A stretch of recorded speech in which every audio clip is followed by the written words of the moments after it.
The moment Daniel Brooks' head touched Lena Cross's shoulder, time stopped. 23 pairs of eyes locked onto him. The CEO, known for firing people over typos, sat frozen beneath the weight of her exhausted assistant. No one breathed. No one moved. This wasn't just a mistake. This was career suicide in slow motion, witnessed by everyone who mattered. But what happened next would change everything. Stay with me until the end of this story. Hit that like button and comment your city below so I can see how far this journey travels. Because what started as Daniel's worst nightmare became the moment that saved his life. The fluorescent lights hummed their relentless mechanical song, that particular frequency designed to keep people awake and miserable in equal measure. Daniel Brooks had been staring at them for the past 40 minutes, watching the faint flicker in the third panel from the left, using it as an anchor point to keep his eyes open. Counting the flickers. 1, 2, 3.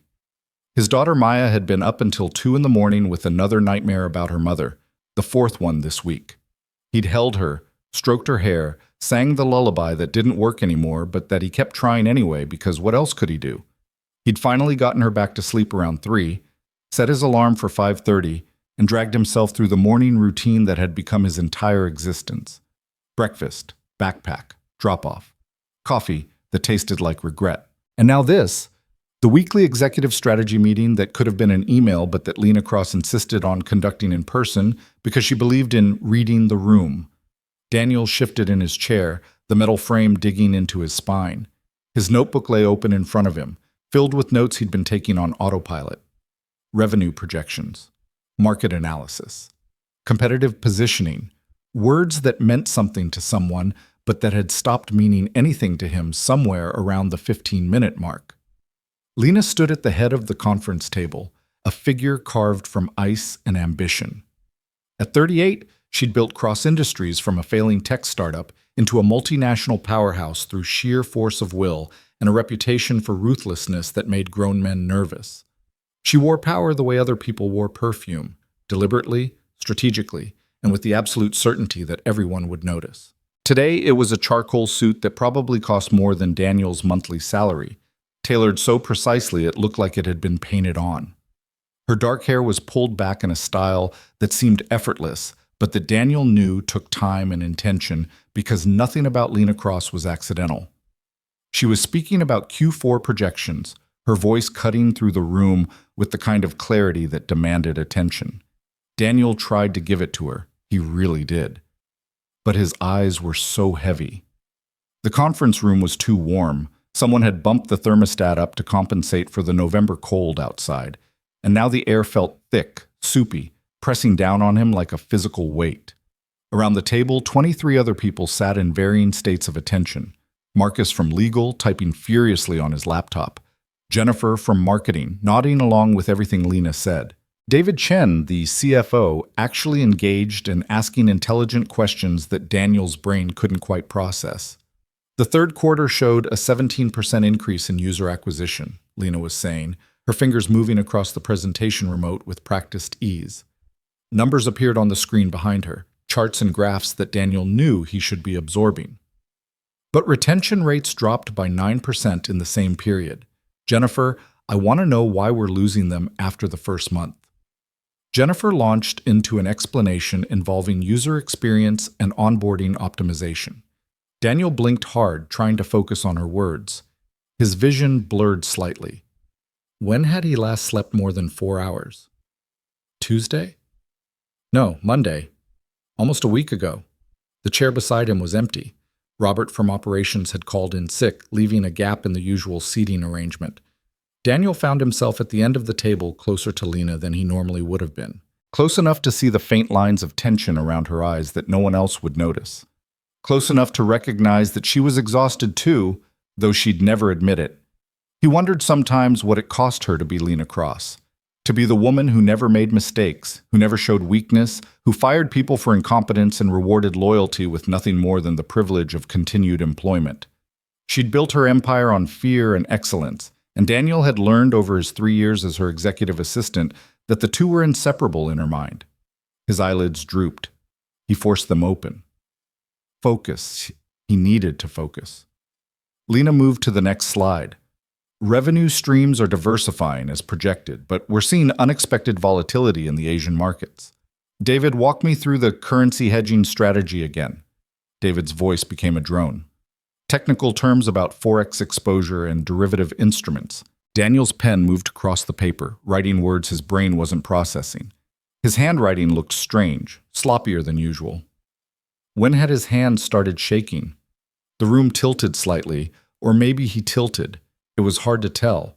He could feel it happening, that terrible, inevitable slide toward unconsciousness that no amount of willpower could stop. His body had been running on fumes for so long that it had finally hit empty. The exhaustion wasn't just physical anymore. It had seeped into his bones, into his cells, into the very core of who he was. Maya's face flashed through his mind, her small hand clutching his at the school gate that morning, her worried eyes looking up at him. "You look tired, Daddy." "I'm okay, baby. Just a lot of work." "Will you be home for dinner?" "I'll always be home for dinner." A promise he'd kept every single day since her mother left. Since Emily had decided that motherhood and marriage weren't the adventure she'd signed up for, that there was a whole world out there, and she needed to find herself in it, whatever the hell that meant. She'd walked out on a Tuesday afternoon while Maya was at kindergarten, left a note on the kitchen counter that said she was sorry, but she couldn't do this anymore, and Daniel hadn't heard from her since. That was 2 years ago. 2 years of being both mother and father, of learning to braid hair through YouTube tutorials at midnight, of becoming an expert on princess movies and playground politics. 2 years of showing up to work with dark circles under his eyes and a smile plastered on his face because he couldn't afford to lose this job, couldn't afford to let anyone know that he was one crisis away from completely falling apart. His head felt impossibly heavy. The warmth in the room wrapped around him like a blanket. Someone was still talking, maybe Marcus now, something about intellectual property concerns, but the voices had started to blend together into a meaningless hum, like the fluorescent lights, like the heating system, like the white noise machine he ran in Maya's room to help her sleep. Just for a second, he thought, "I'll just close my eyes for 1 second." His eyelids fell shut. The relief was immediate and overwhelming. The darkness behind his eyes felt like coming home after the longest day of his life. His muscles relaxed, tension he hadn't even known he was carrying draining away. The voices in the room faded to background noise, pleasant and distant. His head tilted to the right, and found something soft, something steady, something that smelled faintly of expensive perfume, bergamot, and something darker, more complex. Daniel's conscious mind was already gone, tumbling down into the desperate sleep his body had been craving. But some distant part of him registered the warmth against his cheek, the slight give of fabric, the absolute stillness of whatever he'd just made contact with. Somewhere very far away, the room went silent. Lena Cross had been in the middle of a sentence about market penetration when she felt the weight against her shoulder. The words died in her throat. She looked down, and for a moment her brain couldn't process what she was seeing. Daniel Brooks, her assistant, her right hand, the most competent and invisible person in her organization, had his head on her shoulder. His eyes were closed. His breathing had evened out into the slow rhythm of sleep. He was asleep. On her shoulder, in the middle of an executive meeting. The silence in the room was absolute. 23 faces stared at her with expressions ranging from shock to horror to barely suppressed glee. This was the kind of moment that became legendary office gossip, the kind of thing people would be talking about for years. Daniel Brooks fell asleep on Lena Cross during a meeting? Can you believe it? Lena's first instinct was rage. Pure, incandescent fury at the disrespect, the unprofessionalism, the sheer audacity of falling asleep while she was speaking. She'd fired people for less. She'd destroyed careers over smaller infractions. Who did he think he was? But the rage didn't come. Instead, something else flickered through her, something she couldn't quite name. She looked down at Daniel's face, so close to hers now, and saw things she'd never noticed before. The dark circles under his eyes, so deep they looked like bruises. The gauntness in his cheeks that spoke of missed meals and constant stress. The faint tremor in his hands even as he slept. His body so wound up it couldn't fully relax, even in unconsciousness. How long had he looked like this?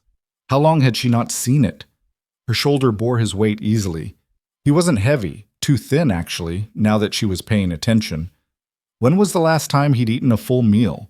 When was the last time he'd slept through the night? The room remained frozen, waiting for her response.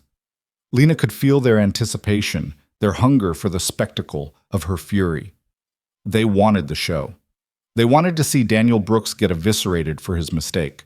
She looked at Marcus, who was barely containing a smirk, at Jennifer, whose eyes were wide with secondhand embarrassment, at David Chen, who had the decency to look uncomfortable with the situation. Lena made a decision. "Meeting adjourned," she said quietly. Her voice was calm, neutral, giving nothing away. No one moved. "I said meeting adjourned." Firmer now, with just enough edge to get people moving. "We'll reconvene on Friday. David, I want the updated hedging analysis on my desk by Wednesday. Jennifer, schedule a deep dive session with your team on retention strategies. Everyone else, you have your assignments. Go." They went. Chairs scraped against the floor. Laptops snapped shut. People gathered their things with the kind of hurried efficiency that came from years of reading Lena's moods. Within 90 seconds, the conference room had emptied. Everyone except Daniel, still asleep on her shoulder, and Lena herself. She sat very still, unsure of what to do next. She could wake him up now, could unleash the fury that should be there, could make this into the career-ending moment it deserved to be. But looking at him now, at the absolute exhaustion written into every line of his face, she found she couldn't do it. How had she not seen this?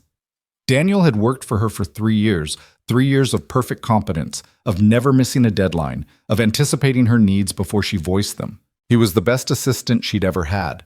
Organized, intelligent, discreet. He made her life easier in 1,000 small ways she'd stopped noticing because he was just that good at his job. And apparently, he'd been doing it while completely falling apart. Lena shifted slightly, trying to see his face better without disturbing him. This close, she could see the gray starting to thread through his dark hair at the temples. He was what, 35, 36? Too young for gray hair, but stress-aged people in cruel ways. She knew almost nothing about his personal life. He never talked about it, and she'd never asked. That was their unspoken agreement. He handled the professional side of her existence with flawless precision, and she paid him well and left him alone. It worked because it was simple, transactional, clean. But what if it hadn't been working? What if she'd been so focused on her own empire building that she'd completely missed the fact that the person keeping her life running was drowning? The thought unsettled her more than she wanted to admit. Daniel made a small sound in his sleep, something between a sigh and a whimper.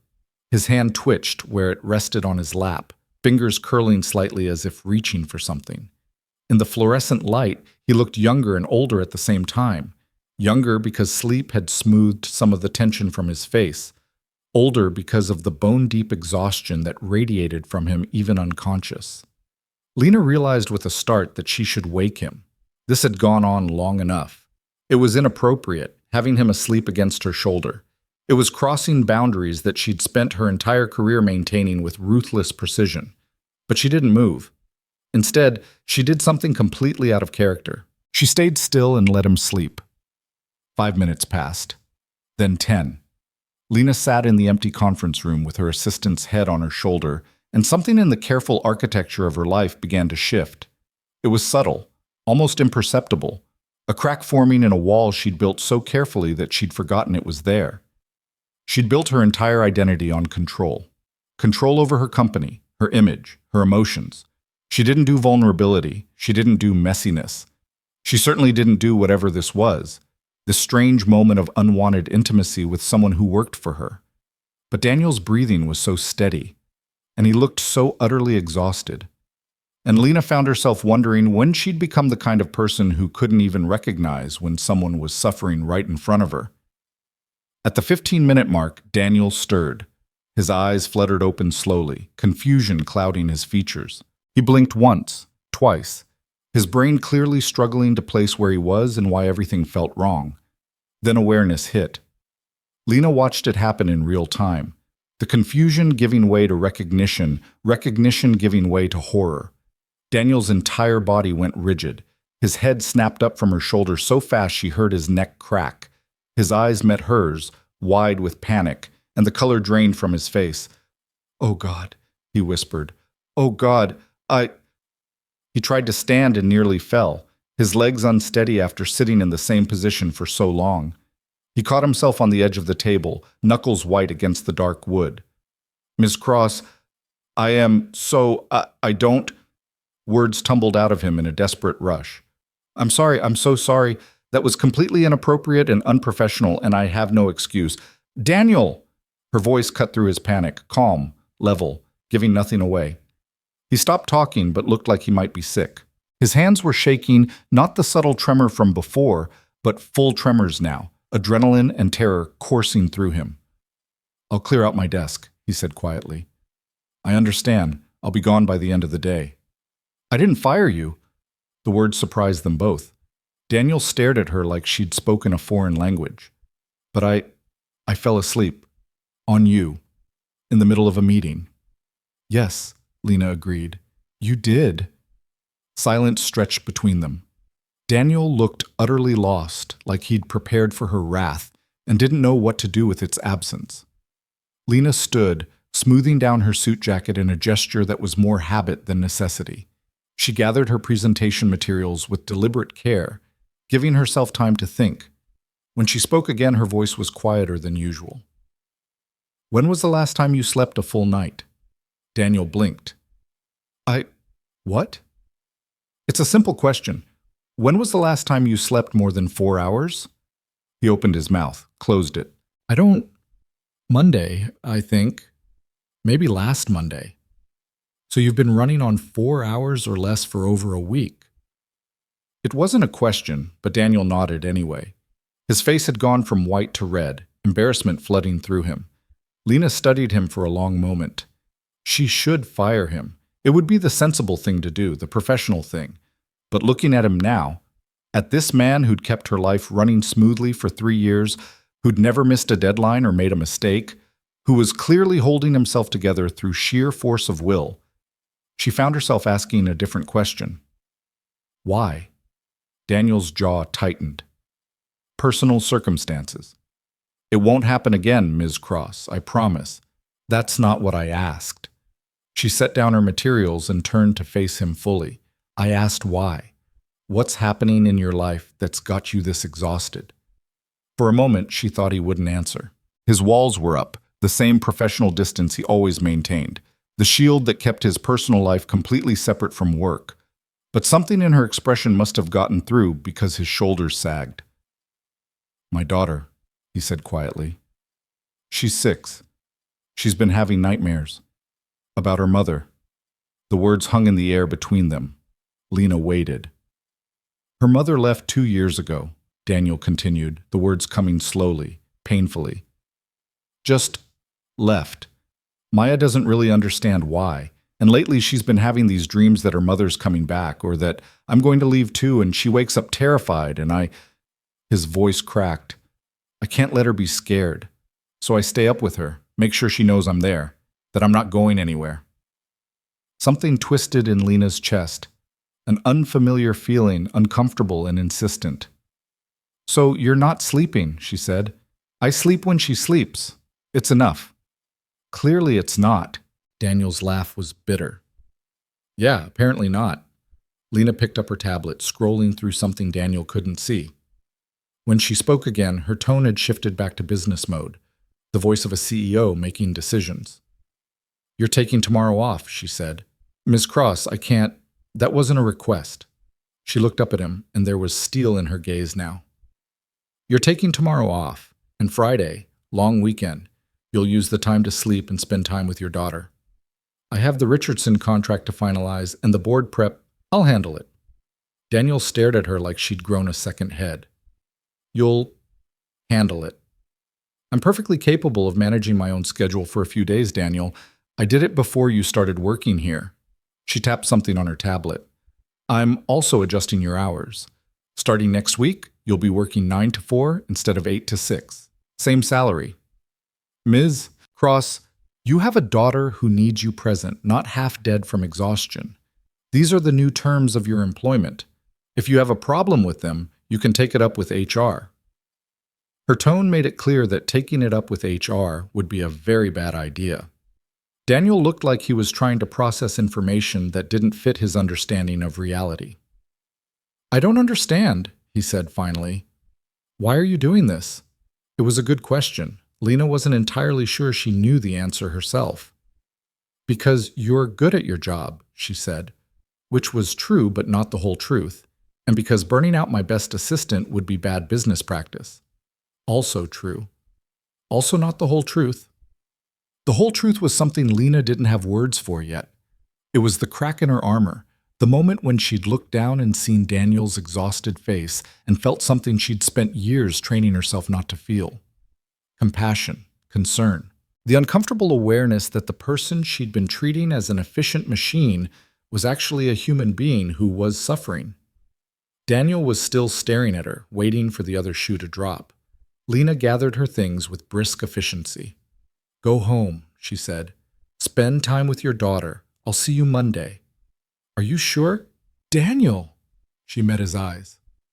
"Go home." He went. Lena stood alone in the conference room for a long time after he left, staring at the chair where he'd been sitting, at the slight indentation in the fabric where his head had rested against her shoulder, at the crack in her carefully constructed world that she wasn't sure she could repair, even if she wanted to. Outside the window, November rain had started to fall, washing the city in shades of gray. Lena watched it streak down the glass and wondered what she'd just set in motion. The crack was small, invisible to anyone who wasn't looking for it. But it was there, and Lena Cross, who had built her entire life on control and precision and the careful management of every variable, had the unsettling feeling that nothing was going to be the same. Daniel made it to his car before the shaking really started.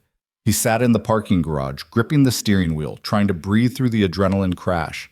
His whole body felt like it was vibrating at the wrong frequency. He'd fallen asleep. On Lena Cross. In front of everyone. And she hadn't fired him. She'd given him time off, adjusted his schedule, acted like she cared. It didn't make sense. Nothing about Lena Cross made sense anymore. Daniel pulled out his phone and called the school. "Hi, this is Daniel Brooks. I'm calling about picking up Maya early today. Would that be possible?" 10 minutes later, he was pulling up to Riverside Elementary. Maya came running out with her backpack bouncing, her face splitting into a huge smile when she saw him. "Daddy, why are you here? Is something wrong?" Daniel knelt down and pulled her into a hug, breathing in the scent of her strawberry shampoo. "Nothing's wrong, baby. I just thought we could spend the afternoon together. What do you say we go get ice cream?" "But it's cold outside." "Ice cream is good any time of year." Maya giggled, and the sound made something in Daniel's chest unclench. This was why he did everything he did. For this smile, this laugh, this little girl who depended on him for everything. They went to the ice cream place Maya loved, the one with the bubblegum flavor she always ordered. Daniel got coffee ice cream, even though it probably wasn't the best idea given how wired he already felt. They sat in the corner booth, Maya swinging her legs and chattering about her day, about how Tommy had pushed Sarah on the playground and gotten in trouble, about how they'd learned about butterflies in science, about how her teacher said she was doing really well with her reading. Daniel listened, really listened, in a way he hadn't been able to do in weeks, without the crushing weight of exhaustion pressing down on him, without the constant mental checklist of things he needed to do for work. He could just be present with his daughter. "Daddy, you look different today," Maya said, studying him with those serious brown eyes that were so much like his own. "Different how?" "Less tired. Are you feeling better?" The question hit him harder than it should have. How bad had it gotten that even his 6-year-old could see it? "Yeah, baby, I'm feeling better." "Good." She took another spoonful of ice cream. "I don't like it when you're too tired. It makes me worried." "You don't need to worry about me, Maya. That's my job, to worry about you." "But you're my daddy. I'm supposed to worry about you, too."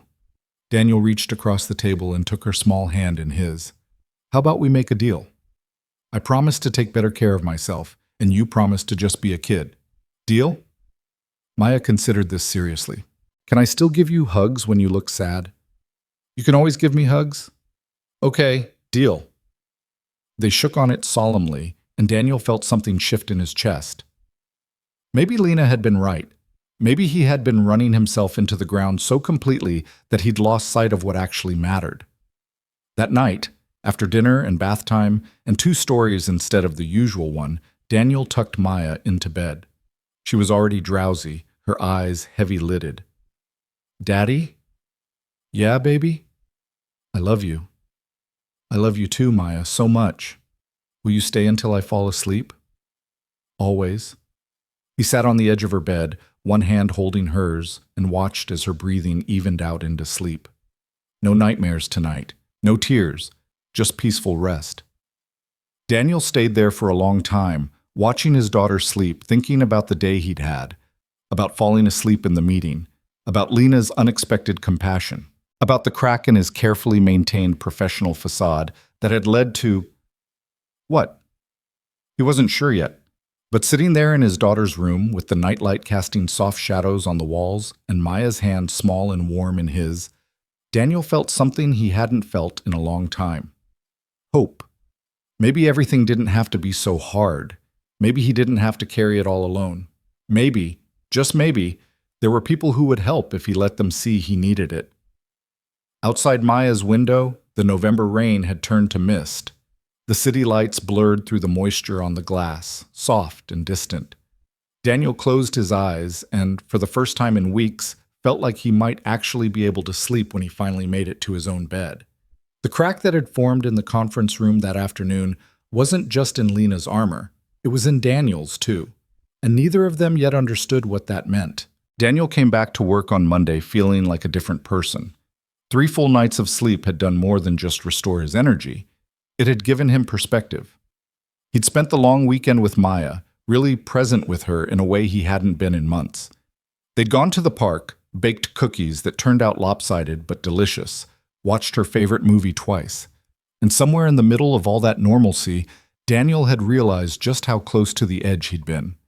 The office felt different when he walked in that morning. Or maybe he felt different in it. People looked at him as he passed their desks, and he couldn't tell if it was his imagination or if word had spread about what happened in the meeting. Probably the latter. Office gossip moved faster than official emails. Daniel ignored the looks and made his way to his desk just outside Lena's office. His workspace was exactly as he'd left it on Thursday, organized, efficient, impersonal. He set down his bag and booted up his computer, falling into the familiar rhythm of checking emails and reviewing Lena's schedule for the day. She had a 9 o'clock with the board, lunch with a potential investor, and back-to-back meetings until 5. A typical Monday for Lena Cross, which meant a typical Monday for Daniel, anticipating her needs, managing her time, keeping the machine running smoothly. Except nothing felt typical anymore. At 8:45, Lena's office door opened. She emerged looking exactly as she always did, perfectly put together, radiating competence and control. Today's armor was a navy suit with subtle pinstripes, her hair twisted into a low bun that somehow managed to look both severe and elegant. Their eyes met across the space between her office and his desk. "Good morning," Lena said, her voice neutral and professional. "Good morning, Miss Cross. Did you rest?" The question was simple, but coming from her it felt loaded with unspoken meaning. Daniel nodded. "Yes, thank you." "Good." She paused, and for just a moment something flickered across her face. Concern, maybe, or uncertainty, but it was gone so quickly Daniel might have imagined it. "I'll need the board materials ready in 10 minutes. Already on your tablet. I uploaded them last night from home." Of course he had. Even with the time off, Daniel couldn't quite turn off the part of his brain that managed Lena's professional life. Something shifted in her expression. Not quite a smile, but a softening. "Thank you, Daniel." She disappeared back into her office, and Daniel exhaled slowly. So that was how it was going to be. Professional, normal. Like nothing had happened. Maybe that was for the best. The morning proceeded without incident. Daniel handled the usual chaos, rescheduled a meeting that ran over, fielded calls from people who thought they were important enough to bypass him and reach Lena directly, coordinated with the executive team on the board presentation. By noon, he'd fallen back into the rhythm of the job he was good at, the role he understood. Then Jennifer from marketing stopped by his desk. "Daniel, hey." She leaned against the partition, her smile just a little too bright. "How was your long weekend?" "Fine, thanks." "Good, good. You look better, more rested." There was something in her tone that made Daniel's shoulders tense. "Thanks, I guess." Jennifer glanced around, then lowered her voice conspiratorially. "So, Thursday's meeting. That was intense." And there it was. "It was a mistake," Daniel said evenly. "I was exhausted and I fell asleep, that's all." On Lena Cross's shoulder. Jennifer's eyes gleamed with the kind of interest that meant this conversation was definitely not just casual small talk. "I mean, I've worked here for 6 years and I've never seen anything like it." And then she just dismissed everyone. "Didn't even yell at you?" She handled it appropriately. Appropriately. Jennifer laughed softly. "Daniel, she fired Marcus's assistant last year for bringing her the wrong coffee order. But you fall asleep on her and she gives you a long weekend? Come on, you have to admit that's weird." Daniel's jaw tightened. Ms. Cross made a professional decision based on the circumstances. If you have questions about it, you should take them up with her. "Oh, I'm not questioning anything." Jennifer held up her hands in mock surrender. "Just observing. It's interesting, that's all. The Ice Queen showing mercy." "Don't call her that."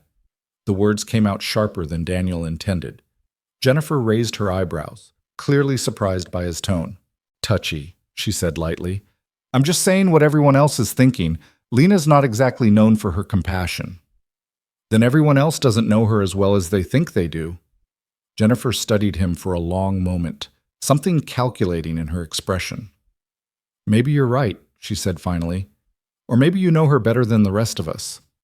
Either way, people are talking." She walked away before Daniel could respond, leaving him staring at his computer screen and feeling like the ground had shifted beneath him without warning. People were talking. Of course they were. In an office where Lena's every move was scrutinized and analyzed, her moment of unexpected kindness would be dissected from every angle. And somehow Daniel had become part of that narrative, whether he wanted to be or not. He tried to push the conversation out of his mind and focus on work. There were contracts to review, meetings to schedule, 1,000 small fires that needed putting out. But Jennifer's words kept echoing in his head. The Ice Queen showing mercy. People are talking. At 1 o'clock, Lena emerged from her office for her lunch meeting. She paused at Daniel's desk, her expression unreadable. "I'll be back by 3, she said. "Hold my calls unless it's urgent." "Of course." She started to leave, then turned back. "Daniel." "Yes?" "Are people bothering you about Thursday?" The question caught him off guard. Daniel hesitated, weighing honesty against professionalism. "A few people have made comments, nothing I can't handle." Lena's jaw tightened almost imperceptibly. "If anyone crosses a line, I want to know about it." "Ms. Cross, I really don't think—" "I mean it." Her voice was quiet but firm. "What happened was between you and me. No one else gets to make it their business." Before Daniel could respond, she was gone, striding toward the elevators with the kind of purposeful energy that made people instinctively move out of her way. Daniel sat at his desk, staring after her, and felt that crack widen just a little more. The afternoon brought more of the same. Curious glances. Whispered conversations that stopped when he walked by. Marcus from legal made a joke about beauty sleep that landed somewhere between playful and pointed.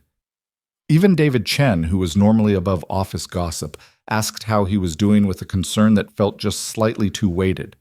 By 4 o'clock, Daniel's new schedule meant he should be wrapping up for the day. But Lena was still in back-to-back meetings, and there were things that needed finishing. He stayed at his desk, telling himself it was just to make sure everything was handled properly. At 5:30, the last meeting ended. Executives filed out of Lena's office, and she appeared in the doorway looking more tired than Daniel had seen her in a while. Her perfect composure was still intact, but there were small tells. The way she pressed her fingers briefly to her temple, the slight slump in her shoulders when she thought no one was watching. "You're still here," she said, noticing Daniel at his desk. "Just finishing up a few things." "Your schedule is 9 to 4 now." "I know, but the Morrison contract needed—" "Daniel!" She cut him off, but her voice wasn't sharp, just weary. "Go home to your daughter." He should. He knew he should, but something made him stay in his seat, looking at her with new eyes. "Have you eaten today?" Lena blinked, clearly not expecting the question. What? Have you eaten? Actual food, not just coffee. I had lunch. You had a meeting over lunch. That's not the same thing. A faint smile ghosted across her face. Since when do you monitor my eating habits? Since I realized you're as bad at taking care of yourself as I am. The words hung in the air between them. Lena's expression shifted into something Daniel couldn't quite read. After a moment, she sighed. There's leftover Thai food in the break room fridge, she admitted, from last Wednesday. That's 5 days old. It's probably still good. It's definitely not still good. Daniel stood up and grabbed his jacket. Come on. Come on, where? There's a decent sandwich place 2 blocks away. We're both getting real food before we leave.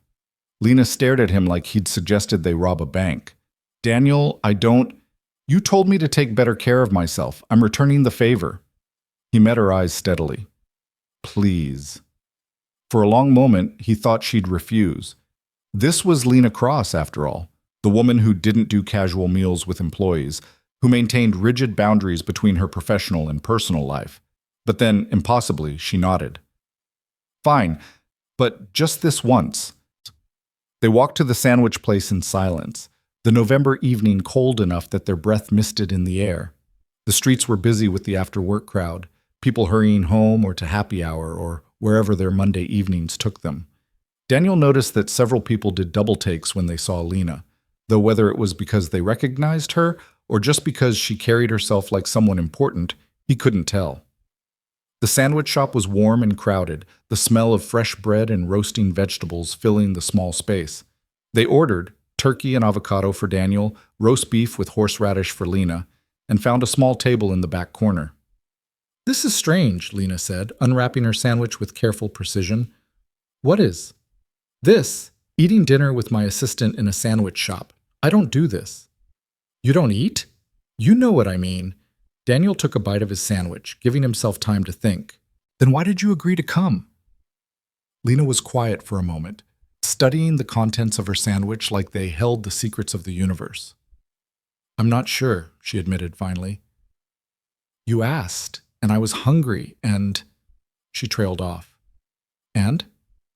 And maybe I'm tired of eating 5-day-old Thai food at my desk. It was such a simple admission, but coming from Lena, it felt like a confession. Daniel found himself smiling despite everything. See? We're both terrible at taking care of ourselves. At least we're in good company. That's a low bar for good company. Fair point. They ate in comfortable silence for a few minutes. The noise of the shop provided a buffer against the intimacy of the moment.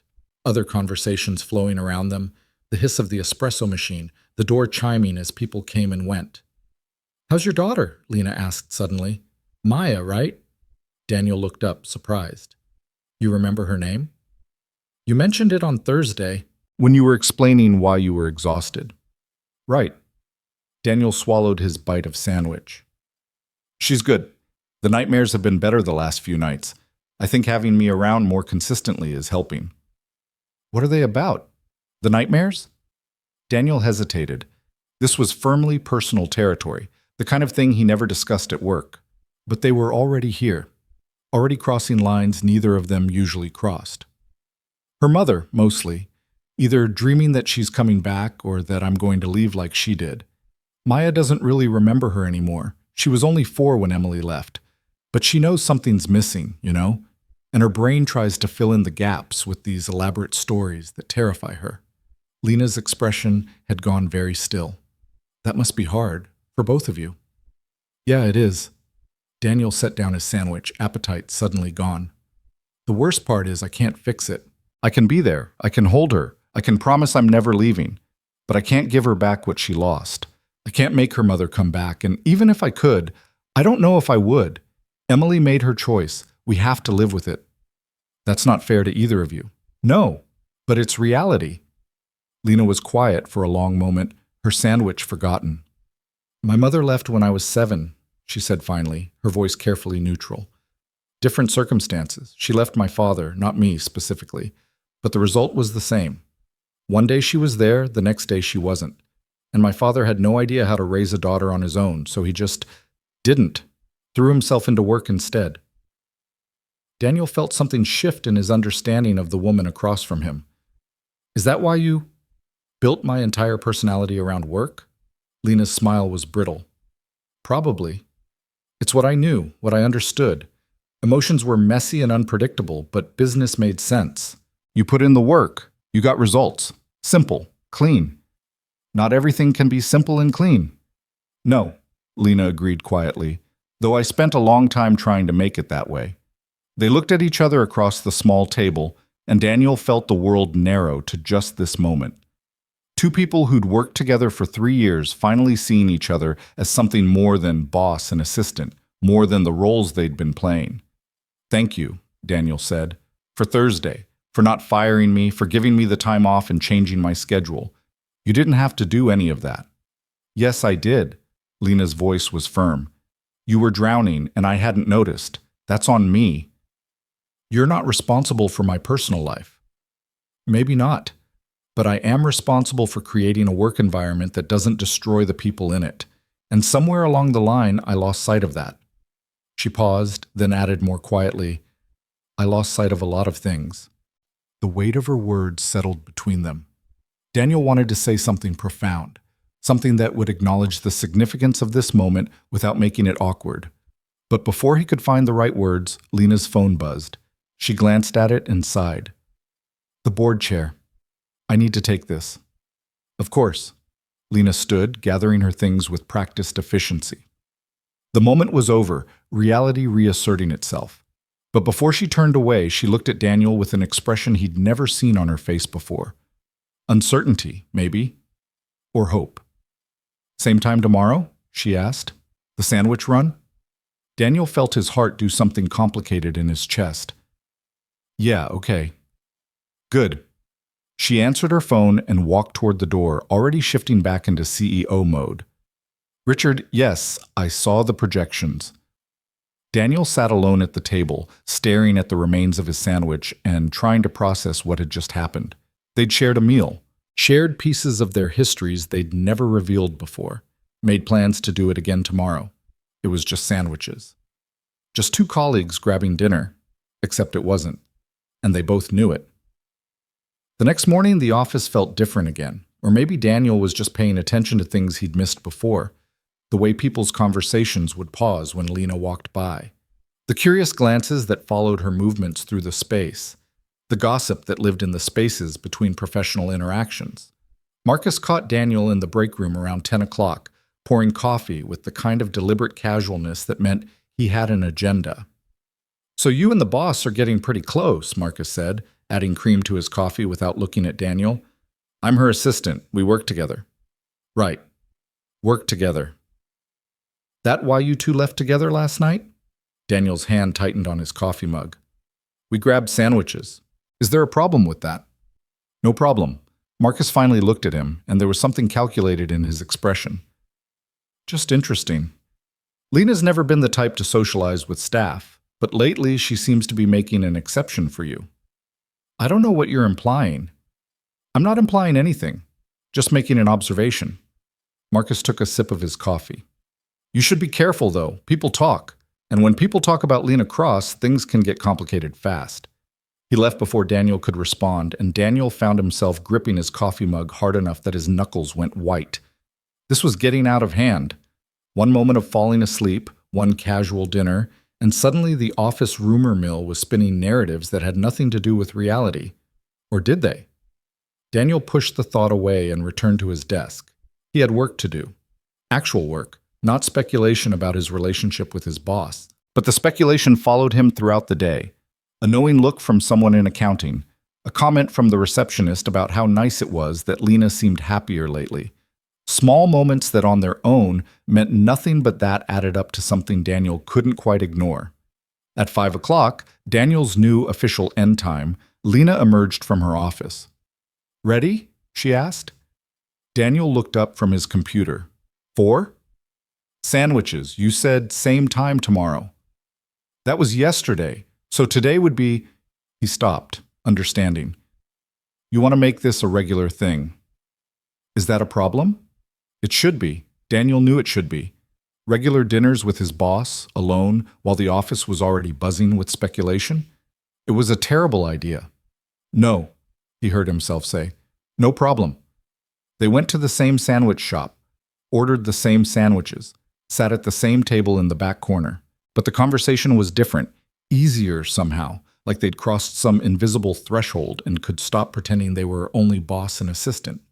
Lena asked about Maya, and Daniel found himself telling stories about his daughter he'd never shared at work, about how she'd recently decided she wanted to be a veterinarian when she grew up, except she pronounced it veterinarian and got frustrated when people corrected her, about the elaborate games she invented where she was a princess who also ran a dragon rescue service, about the way she'd curl up next to him during movies and fall asleep before the ending, every single time.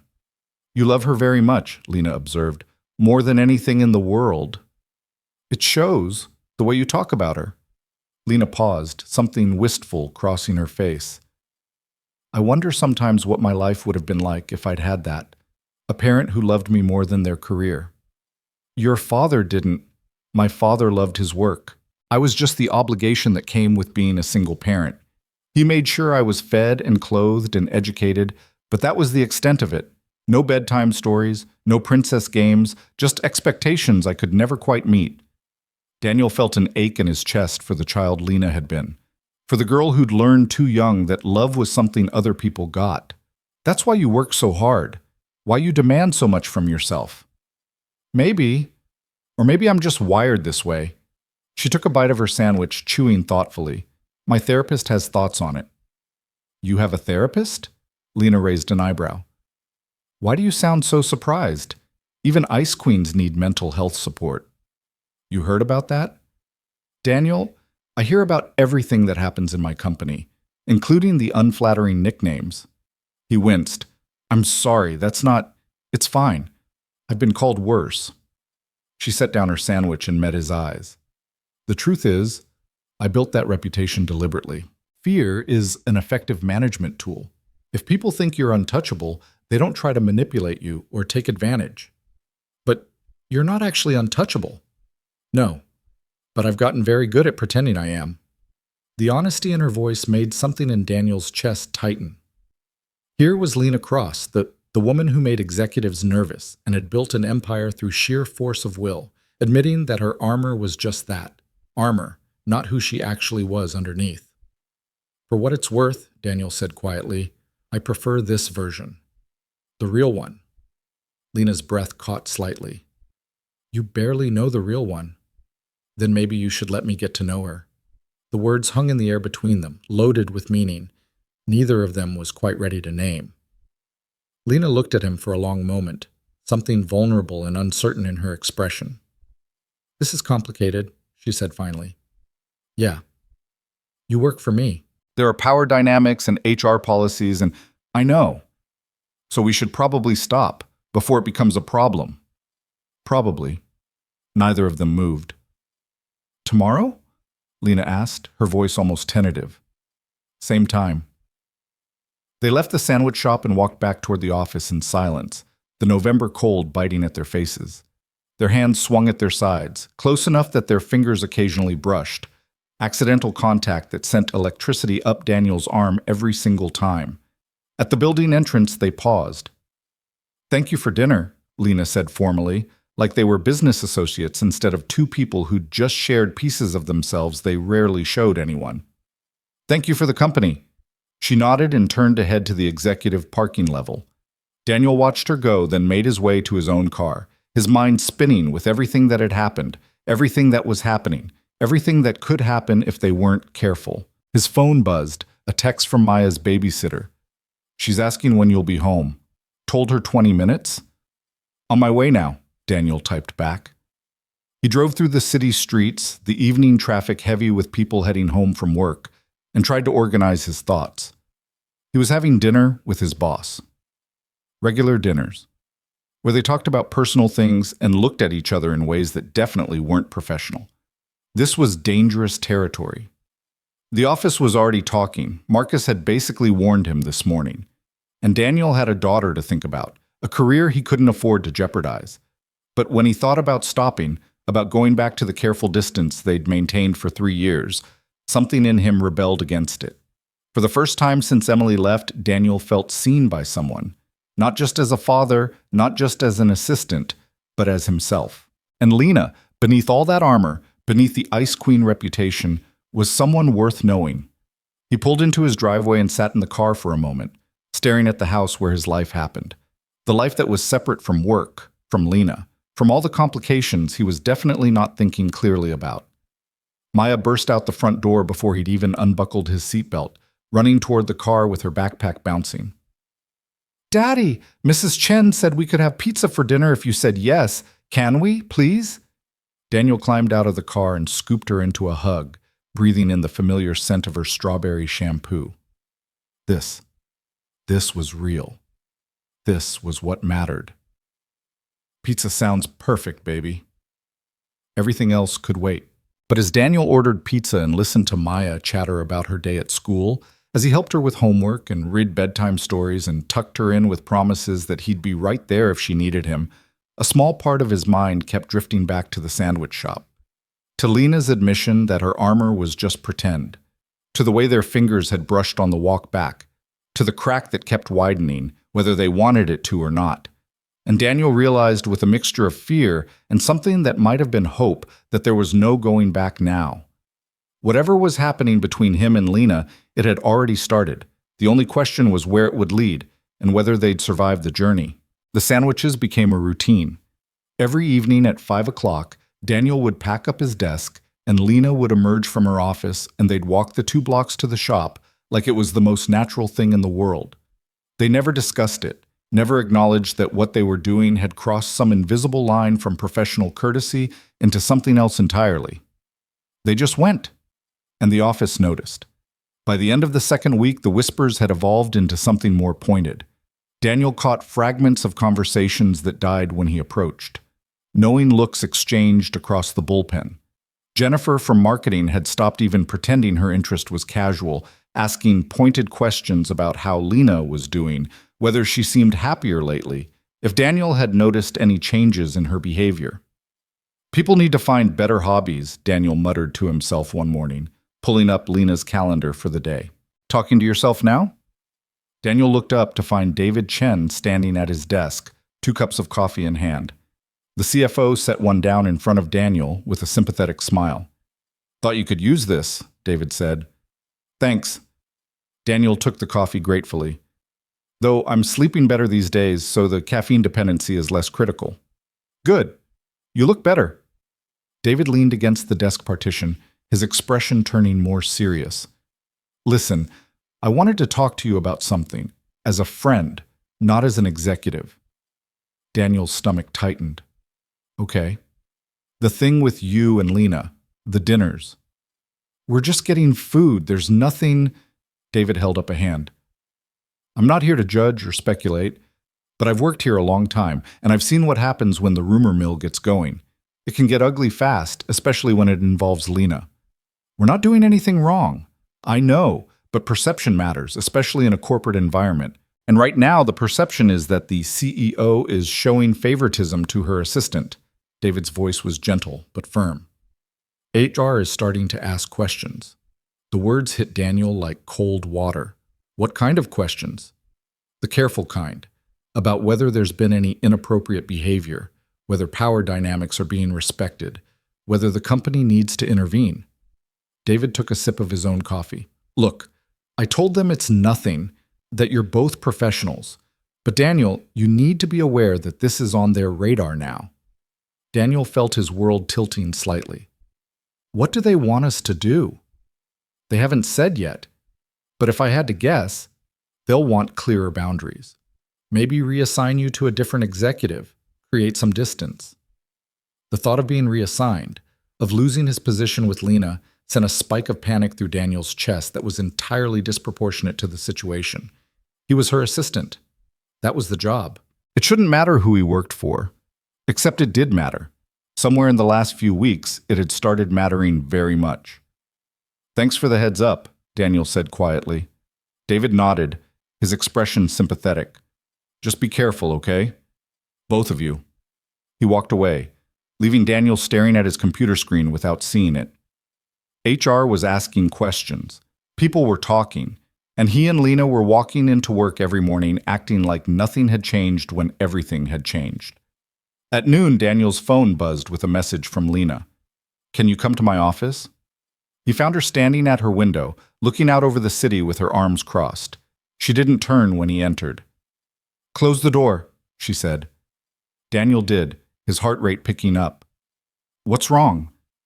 "I had a meeting with HR this morning." Her voice was carefully controlled. "About us. David told me they were asking questions." Now she turned and Daniel saw the tension in her jaw, the way her hands were gripped tight around her own arms.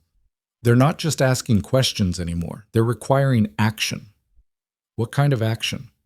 "They want us to either cease all non-professional contact or they want me to reassign you to another executive." Lena's voice was flat, emotionless, but Daniel could see the storm beneath the surface. "They're calling it a preventive measure, making sure there's no perception of impropriety or favoritism." Daniel felt like the floor had dropped out from under him. "So we have to stop having dinner together. Or you have to work for someone else. Those are the options. Those are the options."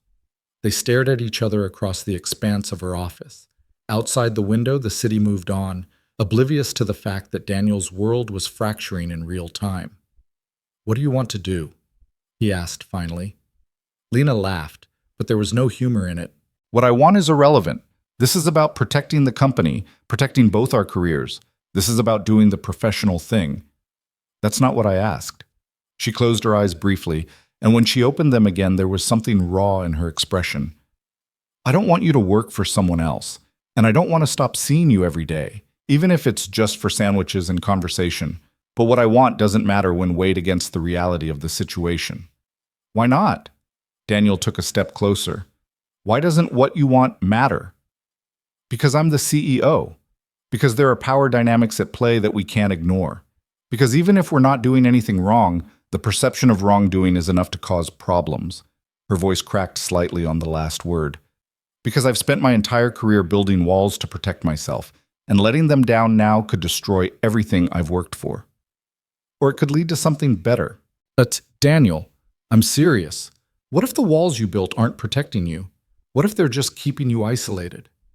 Lena turned away, her shoulders rigid. "You don't understand. This company is all I have. My reputation, my credibility. If I lose that because people think I'm sleeping with my assistant, I lose everything."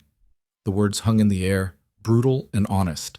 Daniel felt them like a physical blow, not because they were cruel, but because they revealed just how high the stakes were for Lena. Her entire identity was wrapped up in cross-industries, in being the untouchable CEO who never made mistakes. "We're not sleeping together," Daniel said quietly. "I know that. You know that. But does the office know that? Does HR?" She faced him again, and there were tears threatening at the corners of her eyes that she was clearly fighting to control. "All they see is that I changed your schedule, gave you time off, and started leaving with you every evening. The narrative is already written, Daniel. We'd just be confirming it. So what do we do?" Lena was quiet for a long moment, visibly struggling with herself. When she finally spoke, her voice was barely above a whisper. "We stop. We go back to being boss and assistant, professional distance. No more dinners, no more personal conversations, clean boundaries." "Is that what you really want?" "No." The admission seemed to cost her something. "But it's what has to happen." Daniel felt something breaking inside his chest. "Okay. Okay. If that's what you need, then okay. We'll stop." Lena looked at him with an expression that was part relief, part devastation. "Just like that?" "Just like that." Daniel moved toward the door, then paused with his hand on the handle. "For what it's worth, I think you're wrong. I think the walls you've built are hurting you more than protecting you. But it's your life, your choice. I'll respect it." He left before she could respond, closing the door quietly behind him. His hands were shaking as he returned to his desk. Around him, the office buzzed with its usual energy, people moving through their days completely unaware that Daniel's had just imploded. The rest of the afternoon passed in a blur. Daniel threw himself into work, responding to emails and managing schedules with mechanical precision. At 5 o'clock, his official end time, he packed up his desk and left without looking at Lena's office door. The evening routine with Maya felt hollow. He went through the motions of dinner and homework and bath time, but part of his mind was still in Lena's office, watching her choose her walls over the possibility of something real. That night, after Maya was asleep, Daniel sat in his living room with a glass of wine he didn't really want and tried to make sense of what he was feeling. He'd known Lena for 3 years, worked for her, respected her, even admired her from a professional distance, but these last few weeks had shown him someone different, someone vulnerable and lonely, and so afraid of being hurt that she'd rather be alone than take a risk. And somehow, in the space of a few sandwich shop conversations, Daniel had fallen for her. The realization should have terrified him. Instead, it just made him sad. Because Lena was right, there were power dynamics at play, HR concerns that couldn't be ignored, professional boundaries that existed for good reasons. Pursuing anything with her while she was his boss was a minefield waiting to explode. But the thought of going back to the way things were, to treating her as nothing more than his employer, felt impossible. His phone buzzed, a text from an unknown number. "It's Lena. Got your personal number from your employment file." Is that weird? That's probably weird. Despite everything, Daniel smiled. He saved her number and typed back, "A little weird, but I'll allow it." 3 dots appeared, then disappeared, then appeared again. Finally, "I can't sleep." "Me neither. I keep thinking about what you said, about the walls." Daniel's heart rate picked up. And maybe you're right. Maybe I've been so focused on protecting myself that I've forgotten how to actually live. He stared at his phone, reading the message 3 times to make sure he wasn't imagining it. "So what do we do?" he typed. "I don't know, but I don't want to go back to pretending you're just my assistant. That ship has sailed." "Agreed." "This is terrifying," Lena sent. "Yeah, it really is." "Are you scared?" Daniel thought about lying, about playing it cool. But Lena had been honest with him, and she deserved the same in return. "Scared shitless," he typed. "But also, hopeful? Is that stupid?" "No, I think I might be hopeful too, which is a completely foreign feeling, and I'm not sure I like it." Daniel laughed softly. "Give it time. Hopeful grows on you." They texted back and forth for another hour, the conversation meandering through everything and nothing. Lena told him about the stray cat that had started showing up at her condo building, how she'd been leaving out food even though she'd never been a pet person. Daniel told her about Maya's latest obsession with space and how she'd decided she wanted to be an astronaut veterinarian who took care of animals on Mars. It was easy and comfortable, and completely at odds with the corporate personas they wore at work. And when Daniel finally said goodnight and put his phone down, he felt lighter than he had in hours. But the next morning brought reality crashing back. Daniel arrived at work to find a formal letter on his desk from HR. He opened it with trembling hands, already knowing what it would say. The language was corporate and carefully neutral, but the message was clear. Due to concerns about professional boundaries and the appearance of favoritism, Daniel Brooks was being reassigned from his position as executive assistant to CEO Lena Cross. Effective immediately, he would be transitioning to work with David Chen, CFO. The change was being positioned as a promotion. Executive assistant to the CFO was technically a step up. But Daniel knew what it really was. HR was separating them. He read the letter twice, feeling numb. This was it. The decision had been made without their input, the walls being built by people who didn't understand what they were destroying. Daniel looked up to find Lena standing in her office doorway. Their eyes met across the space, and he saw his own devastation reflected back at him. She'd gotten the same notification. She knew. For a long moment, neither of them moved. The office buzzed around them, people arriving and settling into their morning routines, completely oblivious to the silent crisis unfolding between their CEO and her soon-to-be former assistant. Then Lena turned and walked back into her office, closing the door firmly behind her. Daniel sat at his desk, staring at the letter, and felt everything he'd been carefully holding together start to come apart. The job transition he could handle. Working for David instead of Lena would be fine professionally. But losing the daily proximity to her, the small moments of connection that had become the best part of his day, that felt like losing something precious before he'd even had a chance to fully understand what it was. His phone buzzed, a text from Lena. "My office. Now." He found her pacing like a caged animal, the HR notification crumpled on her desk. "This is unacceptable," she said before he'd even closed the door. "It's already done. The letter says effective immediately." I don't care what the letter says. I'm the CEO. I should have been consulted before any decision was made about my own assistant." "They probably thought they were protecting you." Lena spun to face him, her eyes blazing. "I don't need protecting. I need people to trust that I can maintain professional boundaries and make appropriate decisions." "Can you, though?" The words came out before Daniel could stop them. "What?" "Maintain professional boundaries with me." He took a step closer. "Because I'm not sure I can anymore. And if that's the case, maybe HR is right. Maybe we do need distance." "Don't." Lena's voice cracked. "Don't make this reasonable. Don't make this about what's appropriate or professional. Just don't." "Then what do you want me to say?" "I want you to say that this is as fucked up for you as it is for me. I want you to say that the last few weeks meant something. I want—" She stopped, pressing her hands to her face. "I don't know what I want anymore." But Daniel crossed the remaining distance between them, close enough now that he could see the tears she was fighting, the way her whole body was trembling with the effort of holding herself together. "It did mean something," he said quietly. "It meant everything. And losing it is killing me. But Lena, we can't keep doing this. We can't keep dancing around what's happening between us while pretending it's just sandwiches and conversation. Either we admit what this is and deal with the consequences, or we stop completely. There's no middle ground anymore." "I don't know how to do this." Her voice was barely a whisper. "I don't know how to be vulnerable with someone. I don't know how to let someone in without feeling like I'm giving up all my power." "Then maybe we figure it out together." "What if it destroys everything? My reputation, your career, the company we've both worked so hard for." "What if it doesn't?"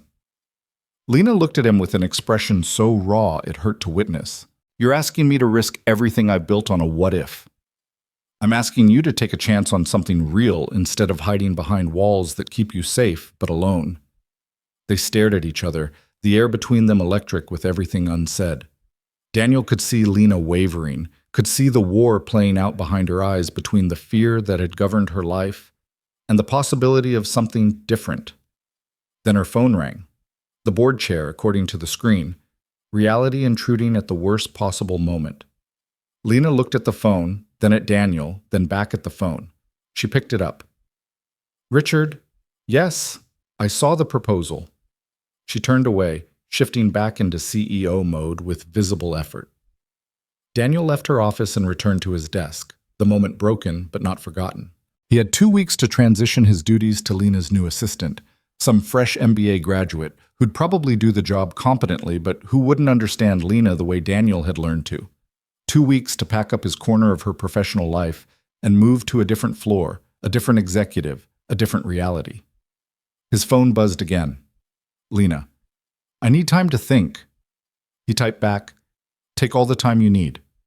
But even as he sent the message, Daniel wondered if time would make any difference.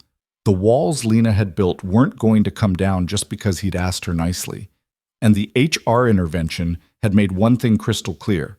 Whatever was developing between them, the office saw it as a problem that needed solving. Maybe they were right.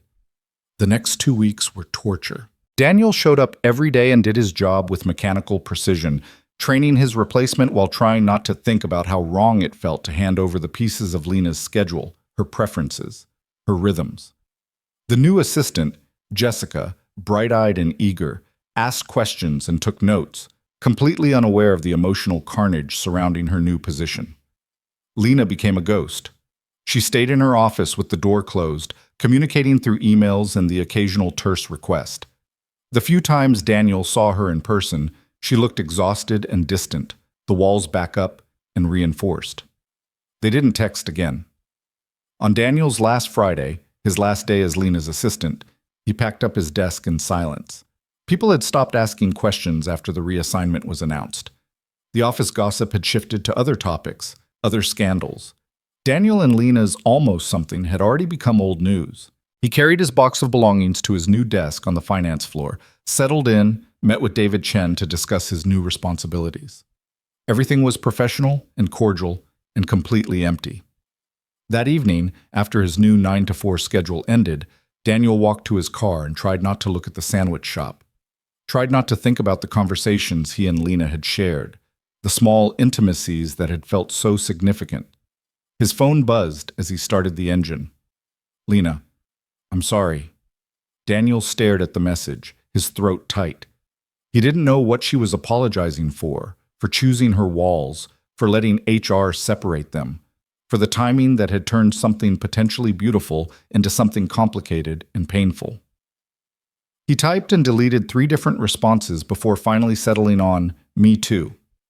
Then he drove home to his daughter, to the life that was real and solid and didn't make him feel like he was constantly drowning. Maya was at the kitchen table when he walked in, working on a drawing with fierce concentration. "Daddy, look what I made!" Daniel set down his box and crouched next to her chair, examining the crayon masterpiece. "Is that a rocket ship?" "It's a rocket ship going to Mars to visit the space animals. See? That's me in the window." She pointed to a stick figure with wild hair. "And that's you next to me. We're going together." Something in Daniel's chest squeezed painfully. "We're a good team, aren't we, baby?" "The best team." Maya threw her arms around his neck. "Are you sad, Daddy? You look sad." "I'm okay. Just a long week at work." "Did something bad happen?" Daniel thought about how to answer that. Something had happened, something significant and confusing and still unfinished. But bad? He wasn't sure yet. "Something changed," he said finally. "And change is hard sometimes, even when it might be for the best." Maya considered this with the seriousness only a 6-year-old could muster. "When Mommy left, you said change was hard, but we'd be okay. Are we still okay?" "Yeah, baby, we're still okay." "Promise?" "Promise." She seemed satisfied with that and returned to her drawing. Daniel stayed crouched next to her, watching her color in the space around the rocket ship, and tried to believe his own words. They would be okay. They'd survived harder things than this. A failed, almost relationship with his boss wasn't going to break them.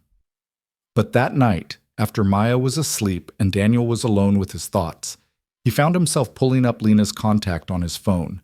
His finger hovered over her name, wanting to call, wanting to hear her voice and tell her everything he hadn't been able to say in her office that day. Instead, he set the phone down and poured himself a glass of wine he didn't want. The weekend passed in a fog. Daniel tried to focus on Maya, on being present with her in a way he hadn't managed in months.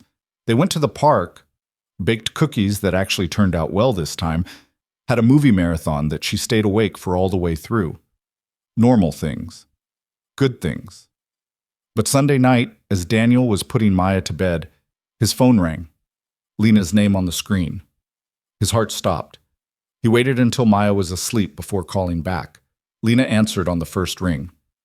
"Hi," she said, and her voice sounded as wrecked as Daniel felt. I wasn't sure you'd call back. I wasn't sure you'd call in the first place." Silence stretched between them. Daniel could hear Lena breathing, could picture her wherever she was, probably at home, probably staring out a window the way she did when she was thinking. "I quit," Lena said finally. Daniel's brain stuttered. "What?" "I quit. Well, not quit exactly. I stepped down as CEO, named David as my replacement. The board is making the announcement Monday morning." "Lena, what the fuck?" "Let me finish." Her voice was shaking but determined. "I've been CEO for 8 years. I built this company from almost nothing into something significant. And in doing that, I lost myself completely. I became the job. The walls you talked about, they weren't protecting me. They were suffocating me."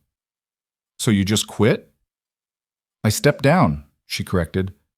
"I'm staying on the board, transitioning to a strategic advisory role. Less day-to-day management, more big-picture thinking. It's actually something I've been considering for a while. The situation with HR just made me realize I was using the job as an excuse to avoid really living." Daniel sank onto his couch, trying to process what he was hearing. "This is because of us?" "No. Yes, partially. Lena let out a shaky breath. It's because I looked at my life and realized the only thing in it that made me genuinely happy was having sandwiches with you. And if I was willing to give that up to protect a job that was slowly killing me, then I'd already lost the plot. You didn't have to step down. We could have figured something else out. There was no figuring it out, not while I was CEO and you were my employee. The power dynamic would always be there. HR would always be watching, and we'd never be able to just be. She paused. This way, there's no power imbalance, no HR concerns, just two people who might want to see where this goes if we're both brave enough. Daniel felt tears threatening. You're sure about this? I'm terrified, Lena admitted. I've never done anything this impulsive in my life, but I'm also more certain than I've been about anything in years. The question is, do you want this? Want to see where we could go? He thought about Maya's drawing, about the rocket ship headed to Mars with both of them inside, about taking chances on things that scared you because the alternative was staying safe and alone. Yeah, Daniel said, his voice rough with emotion. Yeah, I want this. Good, because I'm standing outside your house and I was really hoping you'd say that. Daniel's head snapped toward the window. He stood and looked out to see Lena's car parked at the curb, and Lena herself standing on his front walk with her phone to her ear, looking up at the house with an expression that was equal parts hope and terror. He ended the call and opened the front door. They stared at each other across the distance of his small yard, neither quite knowing what to do now that the decision had been made. You stepped down, Daniel said. I stepped down. Because of sandwiches. A smile flickered across Lena's face. Best sandwiches I ever had. Daniel walked down the steps toward her, closing the distance slowly. This is crazy. You know that, right? You gave up being CEO. I didn't give it up. I chose something else. What if it doesn't work? What if we try this and it falls apart? Then we'll deal with it. Lena's voice was steady now, more certain. But Daniel, I'm tired of making decisions based on fear. I'm tired of walls and boundaries and protecting myself from things that might actually be good. So I'm choosing this. I'm choosing you, if you'll have me. Daniel looked at her, at this brilliant, terrifying, complicated woman who'd just blown up her entire professional life on the chance that they might be something together, and he felt the last of his own walls crumble. I have a daughter, he said. She comes first, always. And she's been through enough already, so if we do this, we do it right. Slow and careful. I understand. And I'm kind of a mess. Single parent, emotional baggage, the whole package. I stepped down as CEO on a Sunday night so I could show up at your house uninvited. I think we're both kind of a mess. Daniel laughed, and it felt like releasing pressure that had been building for weeks. This is really happening? If you want it to be. He took the final step that brought him within touching distance. I want it to be. Lena reached out tentatively, her hand finding his. Her fingers were cold from standing outside, and they trembled slightly as they laced with his. I don't know how to do this, she whispered. The relationship thing. I'm going to be terrible at it. Good thing I've got practice being patient then. She looked up at him, and in the glow of his porch light, Daniel could see the tears finally spilling over. I'm scared. Me too. But you're doing it anyway? We're doing it anyway. And there, standing in his front yard on a Sunday night in November, Daniel Brooks and Lena Cross chose each other over fear, over walls, over all the very sensible reasons they should stay apart. It wasn't perfect. It wasn't simple, but it was real. And for both of them, that was everything. They stood there for what felt like hours, but was probably only minutes, hands linked, breathing the same cold November air, both terrified and exhilarated by what they'd just committed to. Finally, Daniel glanced back at the house, acutely aware that Maya was inside sleeping, and that his entire world was about to shift in ways he couldn't fully predict. Do you want to come in? He asked. Just for a little while, coffee or something. Lena nodded, and Daniel led her up the steps and through the front door into the small entryway of his house. She looked around with undisguised curiosity, taking in the details of his life that had always been separate from work. Maya's backpack hanging on a hook shaped like a giraffe, A basket of shoes by the door, tiny sneakers mixed with Daniel's worn work boots. Drawings covering the refrigerator in the kitchen visible from the hallway. Explosions of color and imagination. "Your home is lovely," Lena said softly. "It's small and kind of chaotic. Maya's not big on keeping things tidy. It's lived in. That's different than chaotic." Lena touched one of Maya's drawings gently. "I live in a condo downtown. Very modern, very clean, also very empty." Daniel started the coffee maker, grateful for something to do with his hands. "You could change that. Fill it with things that matter." "I wouldn't know where to start." "Start small, get a plant or something. I'd kill it within a week. Then get a cactus." Hard to kill a cactus. Lena smiled, some of the tension easing from her shoulders. She settled onto one of the kitchen chairs, looking oddly formal in her designer clothes in Daniel's modest kitchen. "Is this weird, me being here?"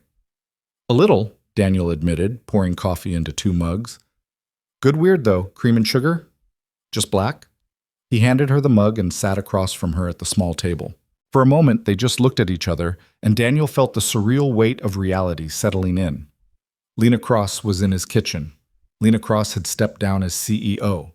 Lena Cross was holding his coffee mug with both hands like she needed something to anchor her. "Tell me what you're thinking," Lena said quietly. "I'm thinking that tomorrow the entire company is going to lose their minds when they hear you step down. I'm thinking that David is probably freaking out right now. I'm thinking that this is the bravest and most terrifying thing either of us has ever done."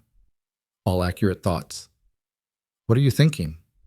Lena was quiet for a long moment, staring into her coffee like it held answers.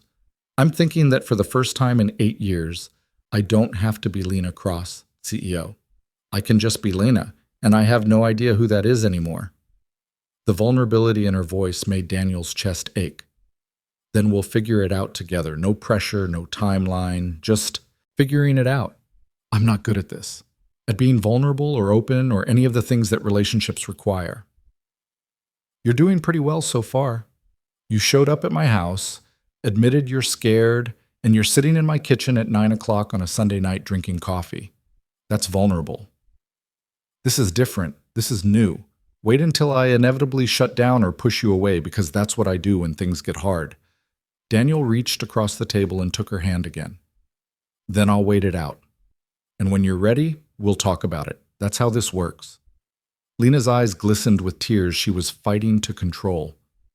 "Why are you being so understanding about this?" "Because I've been where you are. After Emily left, I shut down completely for months. Put up walls, pushed people away, convinced myself that the only thing that mattered was taking care of Maya and surviving each day. It took a long time to realize that I was just existing, not actually living." He squeezed her hand gently. "You're not alone in being scared of this." "How did you get past it? The fear?" "I'm not sure I have completely, but Maya helped. She needed me to be present, to show up, to model what it looks like to keep going even when everything feels impossible. And eventually, I realized that existing for her wasn't enough. I needed to actually live so she could learn how to do the same." Lena wiped at her eyes with her free hand, a small laugh escaping. "I'm sitting in your kitchen crying. This is mortifying." "It's human. You're allowed to be human." "Not in my experience." "Well, your experience is changing starting now." They sat in comfortable silence for a while, drinking coffee and just being present with each other without the weight of office politics or professional expectations pressing down on them. Daniel found himself studying Lena's face, noticing details he'd never had the freedom to observe before. The way her nose crinkled slightly when she was thinking, the small scar above her left eyebrow that was barely visible unless you were looking for it, the vulnerability in her eyes that she'd spent years training herself to hide. "What happens tomorrow?" Lena asked finally. "With the company, the announcement." "David takes over as CEO. You transition to your advisory role. And I keep working for him as his executive assistant, which is probably going to be weird for everyone involved." "You could quit. Do something else." Daniel shook his head. "I can't afford to quit. I have Maya to think about, bills to pay. And honestly, I like working there. I'm good at what I do." "You're excellent at what you do. David's lucky to have you. Even if it's going to be awkward as hell when people find out we're Was Daniel trailed off, realizing they hadn't actually defined what they were doing. Dating, Lena supplied. We're dating, slowly and carefully, like you said, but dating. The word sent a little thrill through Daniel that he tried to suppress. The office is still going to talk. Let them. I'm not the CEO anymore. I don't have to care what they think. Don't you, though? You're still on the board. Your reputation still matters. Lena set down her coffee mug, her expression turning serious. My reputation as the ice queen who sacrificed everything for her career? I'm done with that reputation. I spent years building walls to protect it, and all it got me was isolated and miserable. If people want to talk about the fact that I'm dating someone, that I'm actually trying to have a life outside of work, then fine. Let them talk. You're really okay with this? With people knowing? I'm trying to be okay with it. There's a difference. She smiled wryly.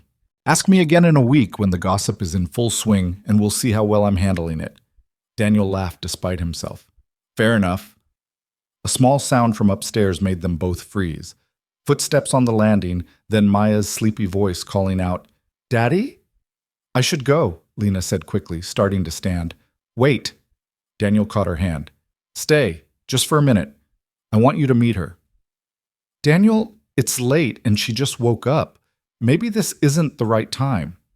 There's never going to be a perfect time. And you said we're doing this, right? Being in each other's lives? Lena looked terrified, but nodded. Daniel squeezed her hand once more, then headed to the stairs. Maya was standing at the top in her pajamas, covered in stars and moons, rubbing her eyes. Hey baby, what's wrong? I had a dream. Not a bad one, she added quickly. Just a weird one. There was a lady in our kitchen. Daniel's breath caught. Actually, there is a lady in our kitchen.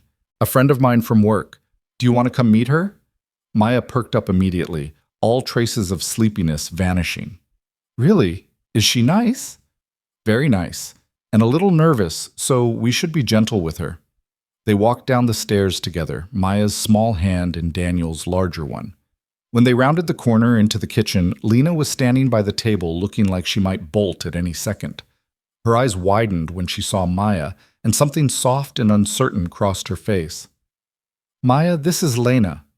Lena, this is my daughter Maya. Hi, Maya said shyly, moving slightly behind Daniel's leg but peering around at Lena with open curiosity. Hello, Maya, Lena said, her voice gentler than Daniel had ever heard it. I'm sorry I woke you up. You didn't wake me up. I had a dream about space animals, and then I heard voices. Maya studied Lena carefully. You're really pretty, like a princess. Lena blinked, clearly not expecting that. Thank you, though I'm not much of a princess. That's okay. I'm not much of a princess either. I like dinosaurs better. Maya stepped out from behind Daniel. Do you like dinosaurs? I don't know much about them, honestly. I could teach you. I know all the names. There's Tyrannosaurus Rex and Triceratops and Stegosaurus and Velociraptor. Maya, Daniel interrupted gently. It's late, baby. Maybe you can teach Lena about dinosaurs another time. When? Daniel looked at Lena, who looked back at him with an expression that was equal parts panic and something that might have been hope. How about next weekend? Lena said carefully, if that's okay with your dad. Can we go to the museum? They have dinosaur bones. That sounds perfect, Lena said, and Daniel could see the effort it took for her to stay calm and present instead of retreating into the safety of her walls. Maya beamed. Okay, I'm going to make a list of all the dinosaurs we need to see. She hugged Daniel quickly, then surprised them both by hugging Lena too, a brief, impulsive gesture that made Lena freeze for a second before her hands came up to gently pat Maya's back. Good night, Lena. I'm glad you're Daddy's friend. Good night, Maya. I'm glad too. Daniel walked Maya back upstairs and tucked her in again, his heart doing complicated things in his chest. When he came back down, Lena was standing by the window, staring out at the dark street with her arms wrapped around herself. That was intense, she said without turning around. She liked you. She's 6. She likes everyone. Not true. She's pretty selective about who she hugs. Daniel moved to stand beside her. You did great. I was terrified. I still am. Daniel, I don't know how to be around children. What if I mess this up? What if I say the wrong thing or can't connect with her or, hey, he turned her gently to face him. You don't have to be perfect. Maya's not looking for perfect. She's just looking for people who show up and care. And you just committed to taking her to the dinosaur museum. Trust me. In her eyes, you're already winning. Lena leaned into him slightly, her forehead resting against his shoulder. This is so much more complicated than I thought it would be. Yeah, but also better, right? Yeah, she whispered. Also better. They stood there for a long moment, Daniel's arms coming up to hold her while she allowed herself to be held. It was new and fragile, this thing between them, but it was real. And that made all the difference. Eventually, Lena pulled back, wiping at her eyes again. I should go. Let you get some sleep before tomorrow's chaos. Will you be okay with the announcement and everything? I have no idea, but I'll handle it. She managed a small smile. I'm good at handling things, even when they terrify me. Daniel walked her to the door, both of them moving slowly, reluctant to end the evening. On the front step, Lena turned back to face him. Thank you, she said, for taking a chance on this. On me. Thank you for being brave enough to show up.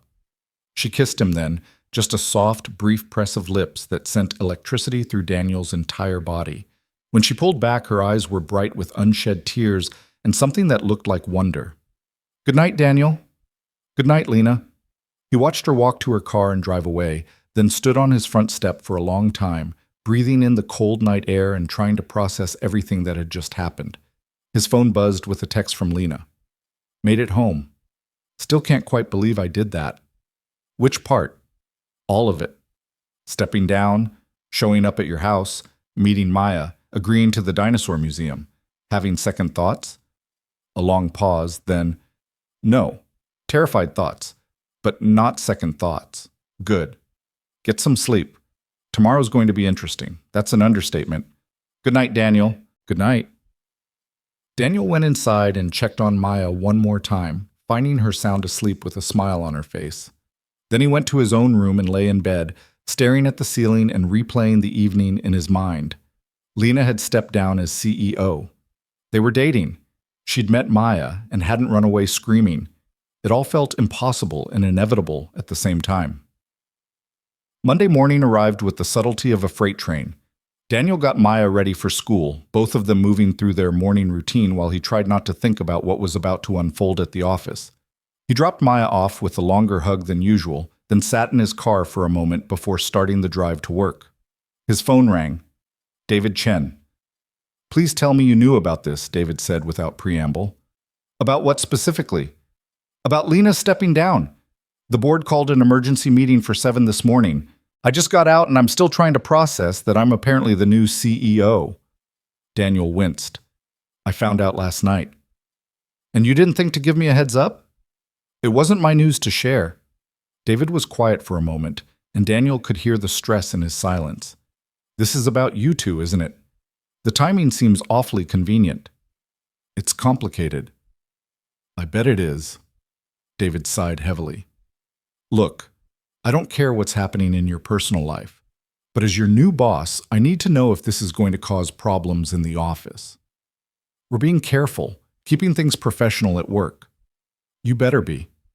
Because the gossip mill is already churning, and when the announcement goes out this morning, it's going to explode. David paused.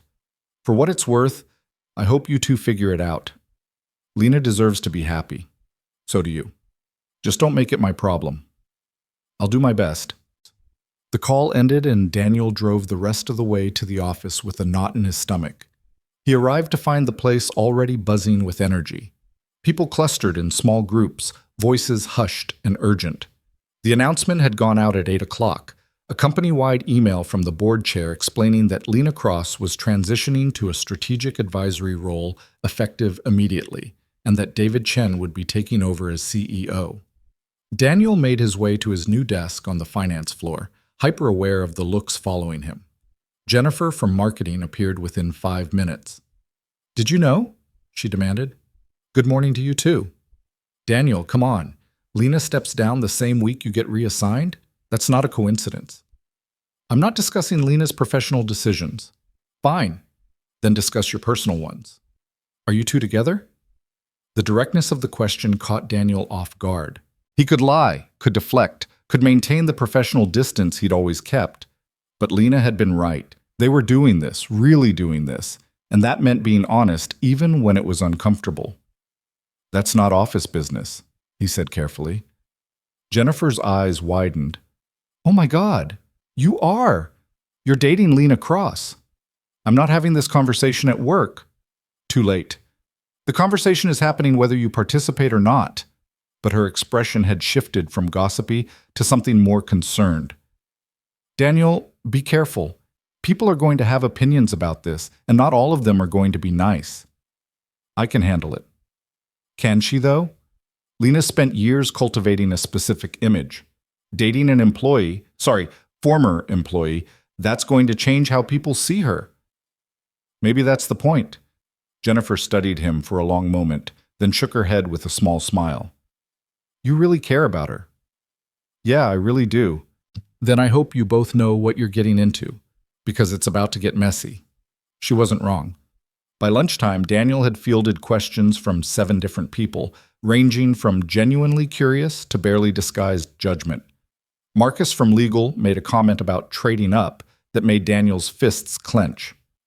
One of the junior analysts asked point blank if Daniel had been sleeping with Lena while he was her assistant, and only David's timely intervention prevented Daniel from saying something he'd regret. Through it all, Daniel kept his head down and focused on work. He had a job to do, and he was going to do it well regardless of what people were saying about his personal life. At 3 o'clock, his phone buzzed with a text from Lena. How bad is it there? About as bad as expected. You? I'm at home, avoiding my phone and trying not to have a panic attack. How's that for healthy coping mechanisms? Pretty standard, all things considered. Want company? You're at work. I get off at 4 now, remember? I could swing by after I pick up Maya. A long pause, then, are you sure that's a good idea? Bringing her here so soon? She's already excited about the museum. Might as well start getting used to being around her. Daniel, I don't think... No pressure. But the offer stands. Another pause. Okay? Yes. Come over. But I'm warning you, my place is nothing like your house. I'm not expecting it to be. See you around 5.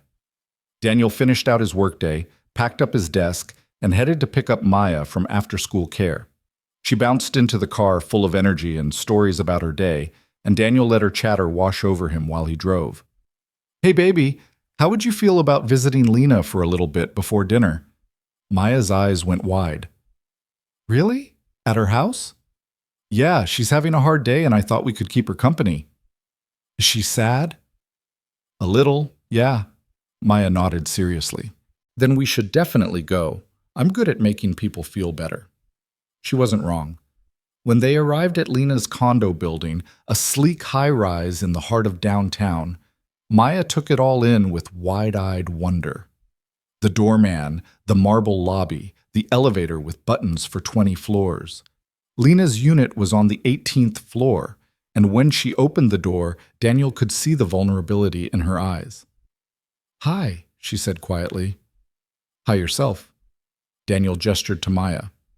We brought reinforcements. Maya stepped forward and took Lena's hand with the kind of unself-conscious kindness only children possessed. Daddy says you're sad. I brought you a picture I drew.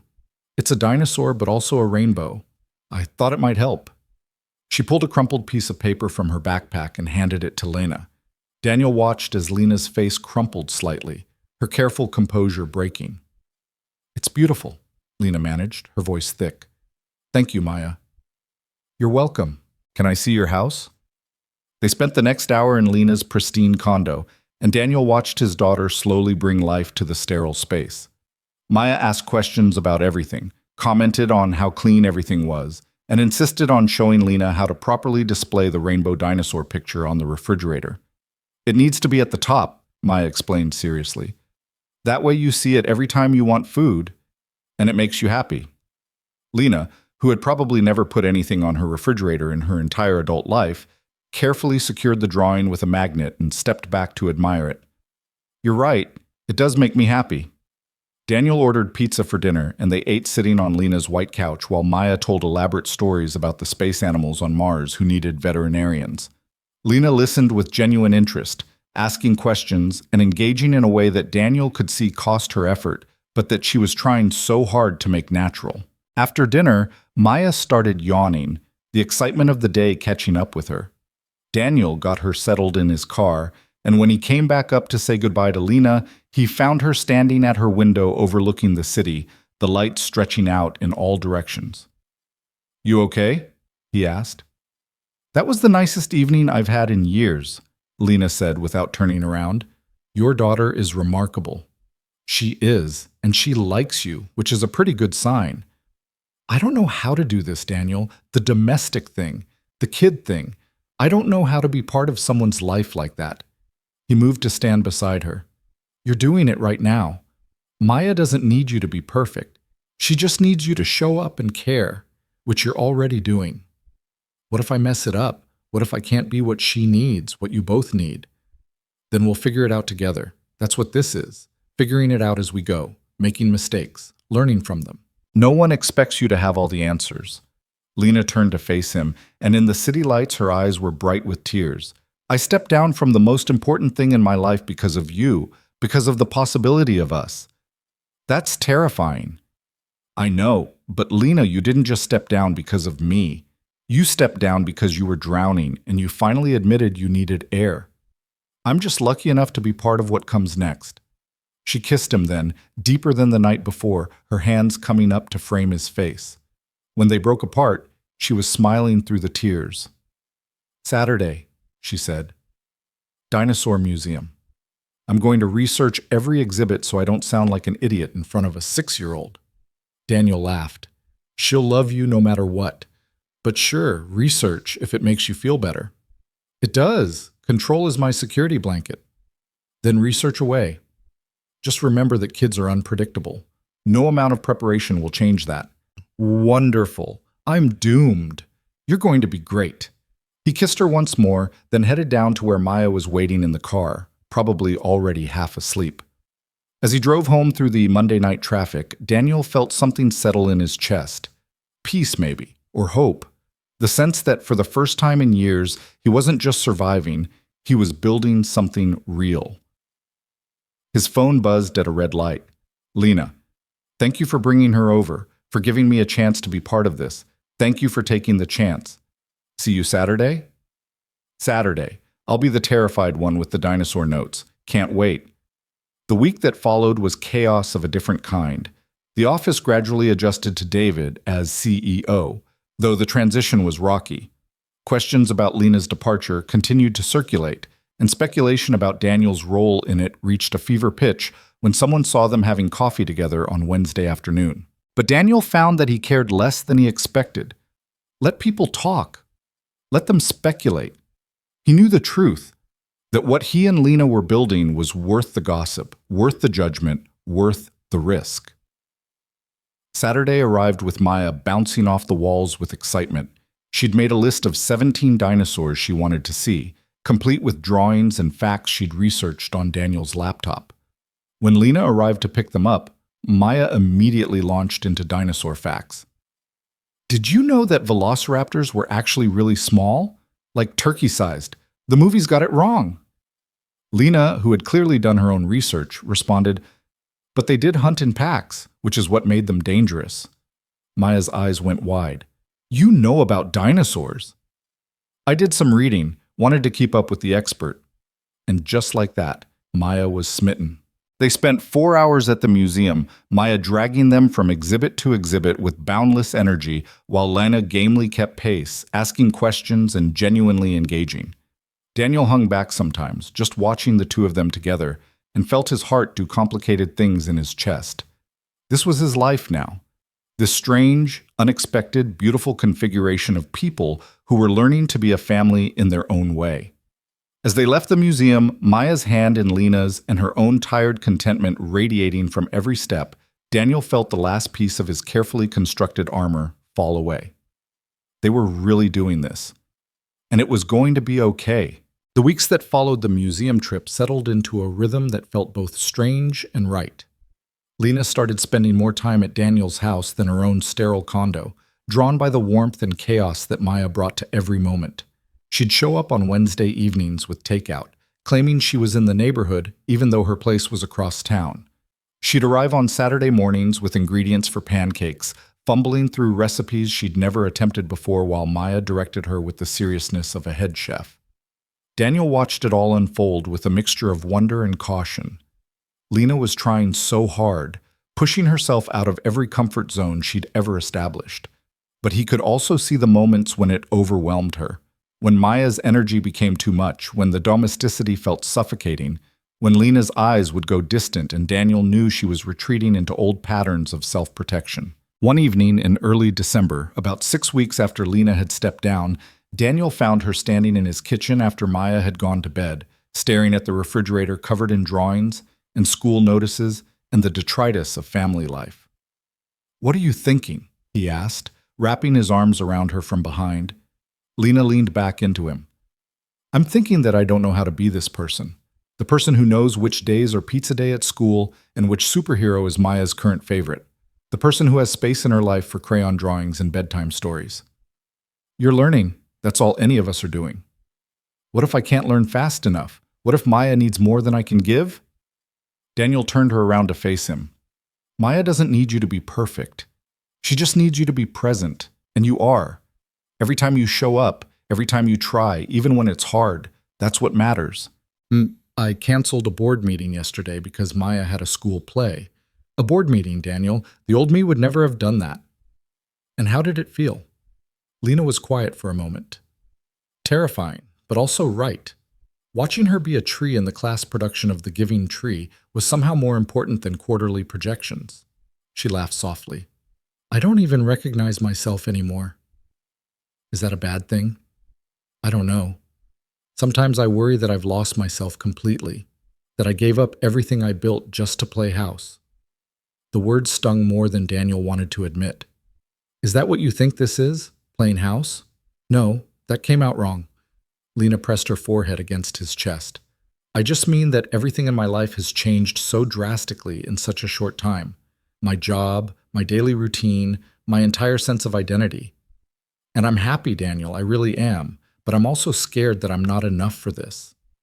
For you and Maya. You are enough. More than enough. How can you be so sure?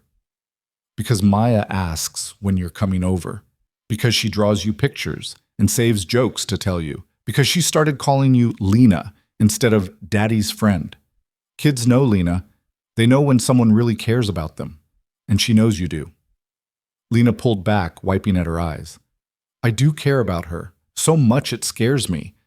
What if something happens? What if this doesn't work out and I have to leave and she gets hurt?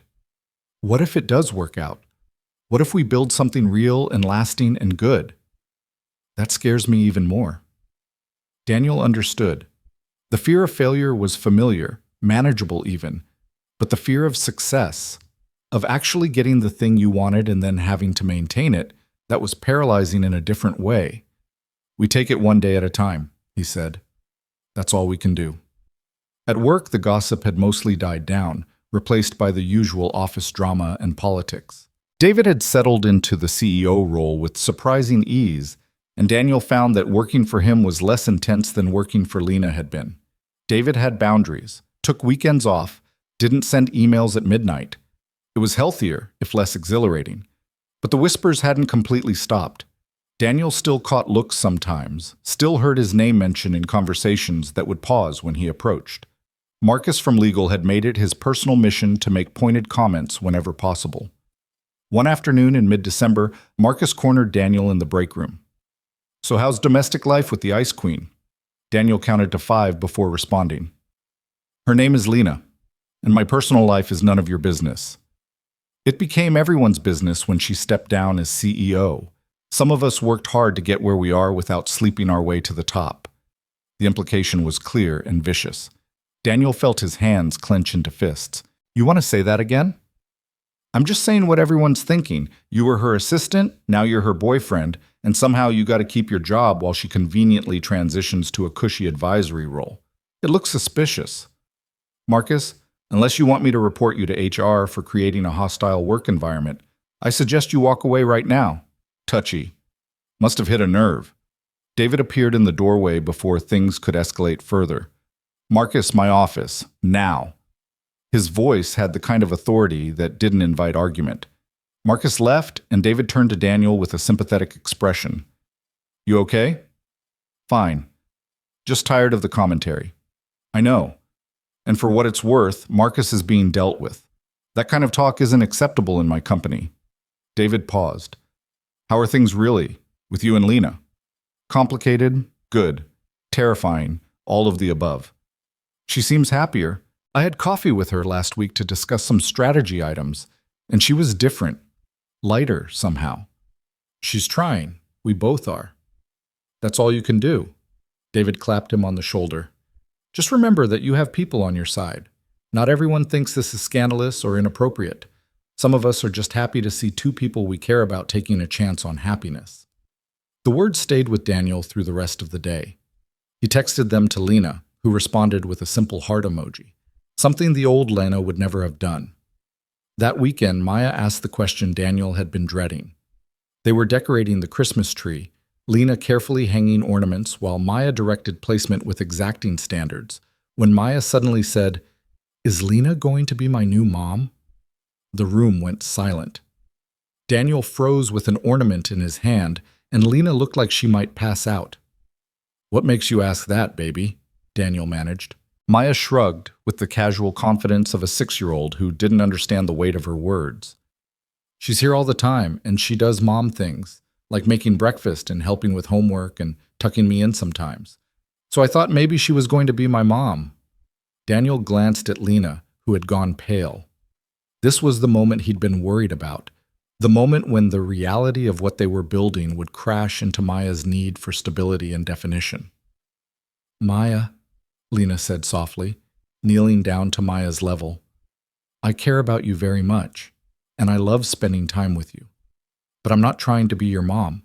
Your mom is your mom, even if she's not here right now." "But she left. She doesn't want to be my mom anymore." The pain in Maya's voice cut through Daniel like a knife. He started to intervene, but Lena held up a hand. "Sometimes adults make choices that hurt the people they love," Lena continued. "And that's not fair, and it's not your fault. But just because your mom left doesn't mean you need a replacement. You have your dad, who loves you more than anything in the world. And you have me, who also loves you and wants to be part of your life. We don't have to put a label on it. We can just be us." Maya thought about this seriously. "So you're like my Lena?" A smile broke across Lena's face, genuine and warm. "Yeah, I'm your Lena. Is that okay?" "Yeah, that's good." Maya went back to hanging ornaments like the conversation had never happened, but Daniel saw Lena wipe at her eyes as she stood up. Later, after Maya was in bed, they sat on the couch with wine and the soft glow of Christmas lights. "That was terrifying," Lena said. "You handled it perfectly." I almost ran.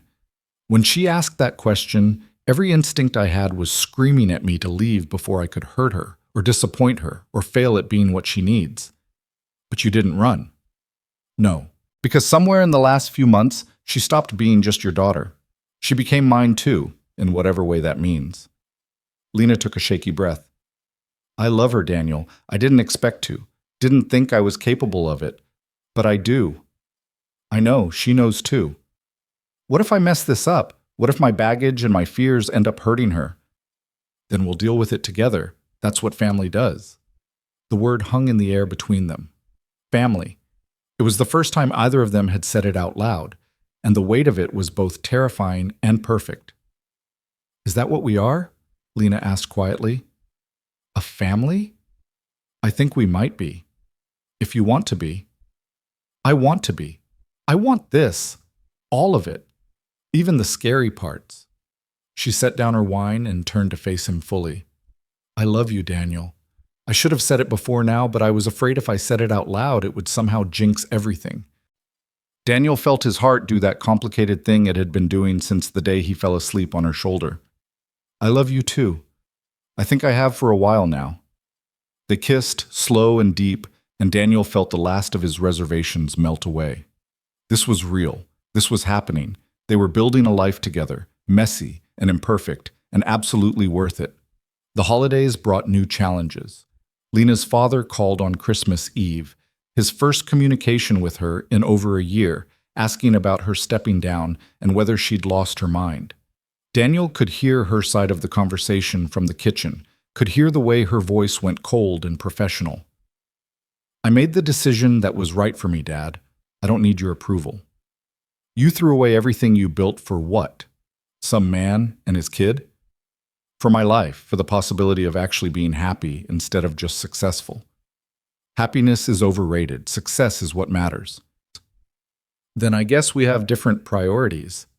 Lena's voice was shaking but firm. "I have to go. We're having Christmas dinner." "We?" "Yes, we. Daniel and Maya and me, my family." She ended the call and stood in the hallway for a long moment, her shoulders rigid. When Daniel approached, she turned into his arms without a word. "I'm proud of you," he said.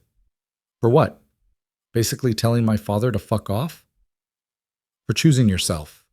For choosing us." Christmas Day was magic.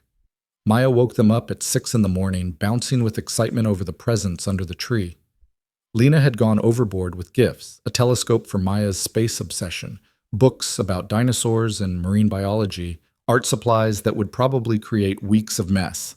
But watching Maya's face light up with each present, watching Lena smile with genuine joy at making a child happy, Daniel felt something in his chest expand until it almost hurt.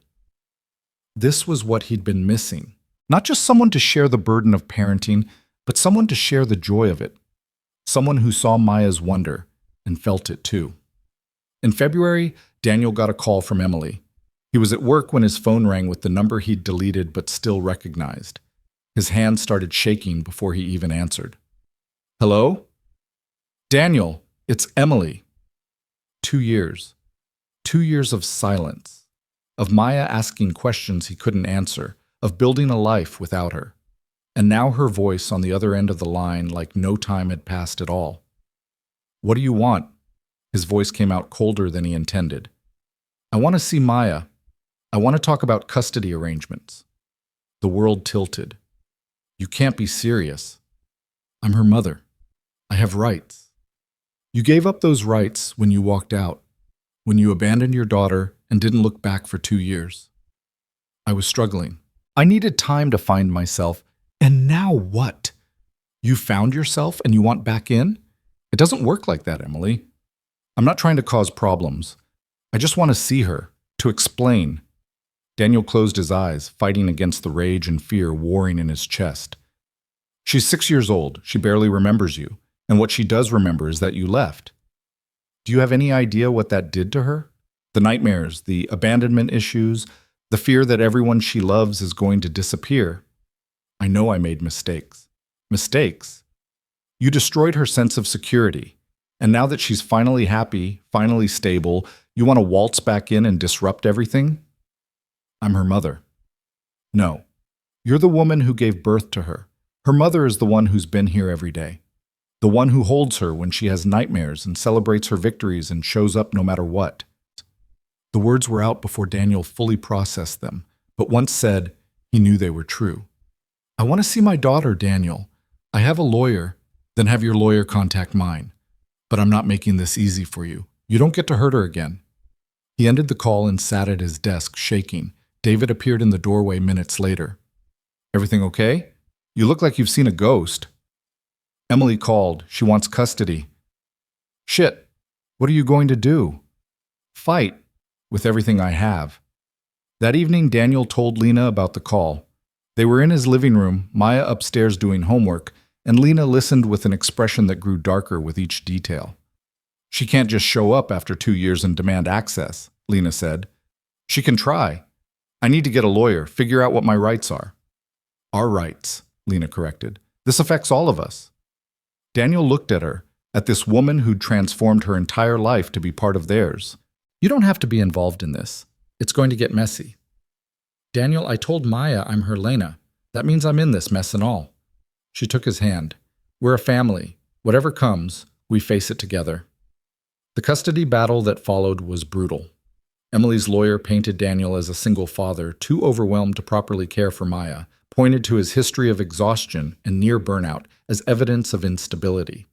They dredged up the incident of him falling asleep in the meeting, twisted it into a narrative of someone barely holding it together. Daniel's lawyer countered with 2 years of abandonment, of Emily choosing herself over her daughter without a backward glance. But the courts were sympathetic to mothers, and Emily had a compelling story about postpartum depression and needing time to heal. Through it all, Lena was there. She helped Daniel prepare for depositions, researched custody law late into the night, and most importantly, kept Maya's life as normal as possible. She picked her up from school when Daniel was meeting with lawyers. She made dinner and helped with homework and read bedtime stories. She was steady and present in a way that made Daniel fall in love with her all over again every single day. The breakthrough came in April during a mediation session. Emily's lawyer was pushing for shared custody, alternating weeks. Daniel was fighting for supervised visitation at most. And then Lena, who'd been silent through most of the proceedings, spoke up. "Can I say something?" The mediator looked surprised, but nodded. "I'm Lena Cross. I'm Daniel's partner and a significant presence in Maya's life." She looked directly at Emily. "You left because you were struggling. I understand that. Mental health is real and sometimes people need to prioritize their own healing. But what I don't understand is why you're fighting for custody when what Maya needs is stability." "She's my daughter. And she's terrified of you," Lena said bluntly. "Not because you're a bad person, but because you left and she doesn't understand why. She's built a life without you, found security and happiness. Forcing yourself back into her daily life isn't going to fix what was broken. It's just going to break her all over again." "So what are you suggesting?" Emily's lawyer asked. "Start small. Supervised visits, maybe once a month. Let Maya get to know you again at her own pace. Build trust before demanding time. And if she decides she wants more contact, that's her choice. But let it be her choice, not something a court forces on her." The room was silent. Daniel watched Emily's face crumble, watched her realize that her daughter was a stranger to her now. "Just want to know her," Emily whispered. "Then earn that right," Lena said, her voice gentler now. "Be patient. Be consistent. Show up not because a court says you have to, but because you genuinely want to be part of her life. That's how you rebuild what you lost." The mediation ended with an agreement for monthly supervised visits, with the possibility of more if Maya was comfortable. It wasn't perfect, but it was better than the alternative. And more importantly, it put Maya's needs first. That night, after Maya was asleep, Daniel and Lena sat in the backyard under the stars. "Thank you," Daniel said, "for what you said in there, for fighting for her. I meant every word. She's mine to protect now, too." "How did I get so lucky? To find you?" Lena laughed softly. "You fell asleep on my shoulder in the middle of a meeting. That's not luck. That's exhaustion and poor timing. Best poor timing of my life. Mine, too." They sat in comfortable silence, Daniel's arm around Lena's shoulders, her head resting against his chest. The crack that had formed that day in the conference room had widened into something neither of them could have predicted, a complete restructuring of their lives, their priorities, their understanding of what mattered. "I've been thinking," Lena said, "about the future." "Yeah?" "Maya's going to need her own room if I'm going to keep staying here.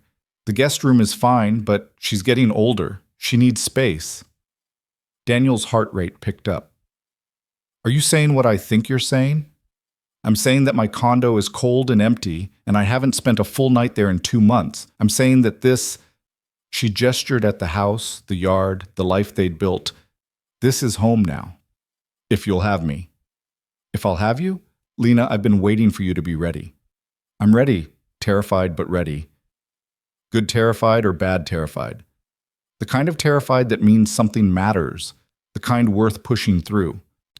They kissed under the stars, and Daniel felt the future spreading out before them. Uncertain, yes, but also full of possibility. 6 months later, in October, Daniel found himself in another executive meeting. But this time he was presenting a new initiative he'd developed for streamlining interdepartmental communication. David sat at the head of the table where Lena used to sit, listening with the same intense focus Lena had always brought to these meetings. And Daniel felt the familiar pull of exhaustion. He'd been up late the night before helping Maya with a science project, and he'd woken up early to review his presentation notes. The fluorescent lights hummed their relentless song. The conference room was too warm. His eyelids grew heavy. For just a second, Daniel felt himself starting to drift, that same terrible slide toward unconsciousness that had started everything. Then a hand found his under the table, steady, grounding. Lena's fingers laced with his, hidden from view, but absolutely present. She was sitting in on the meeting in her advisory capacity, and her touch was a reminder and an anchor all at once. Daniel blinked hard, took a deep breath, and continued his presentation. The exhaustion was still there, but it was different now. Manageable. Because he wasn't carrying everything alone anymore. When the meeting ended, people filed out with congratulations on the proposal. David pulled Daniel aside with a smile. "Excellent work. This is exactly the kind of innovative thinking we need. Thanks. I've been working on it for a while." "I can tell. Take the afternoon off. Get some rest. You've earned it." Daniel nodded and gathered his materials. Lena waited for him by the door, and together they walked to the elevator. In the enclosed space, she turned to him with a knowing smile. "Felt it happening again, didn't you? The sleepiness?" "For a second there, yeah. But you made it through. Because you were there." "I'll always be there." She squeezed his hand. "Well, not always in meetings. That would be weird and codependent. But you know what I mean." Daniel laughed, pulling her close. "I do know what you mean." They left the building together, stepping out into autumn sunshine. Daniel's phone buzzed with a text from Maya's teacher about an upcoming parent-teacher conference. Lena pulled up her calendar to find a time they could both attend. This was his life now. Not just surviving, not just getting through each day, but actually living it. He had a daughter who was thriving, a partner who'd blown up her entire existence to build something real with him, and a future that looked nothing like what he'd planned, but everything like what he'd needed. That evening, the three of them sat down to dinner at the table in the house that had become theirs. Maya talked about her day with the enthusiastic detail only a 7-year-old could provide. Lena listened and asked questions and made jokes that had Maya giggling into her pasta. Daniel watched them together and felt his chest expand with something that was part gratitude, part wonder, part pure contentment. After dinner, they moved to the living room. Maya curled up between them on the couch, and they watched her favorite movie. The one she'd seen 100 times, but that still held her complete attention. Halfway through, Maya shifted so her head was on Lena's lap, her feet in Daniel's. Lena stroked Maya's hair absently, her fingers gentle and sure. She'd learned over the months what Maya liked, the soft pressure at her temples, the way her hair needed to be brushed back from her face just so. She'd learned it all through trial and error, through showing up and trying and not running when things got hard. Maya fell asleep before the movie ended, her breathing evening out into the rhythm of deep rest. Daniel reached over and took Lena's free hand. "Happy?" he asked quietly. Lena looked down at Maya's sleeping face, then up at Daniel, and her smile was the most genuine thing he'd ever seen. "Terrified," she admitted.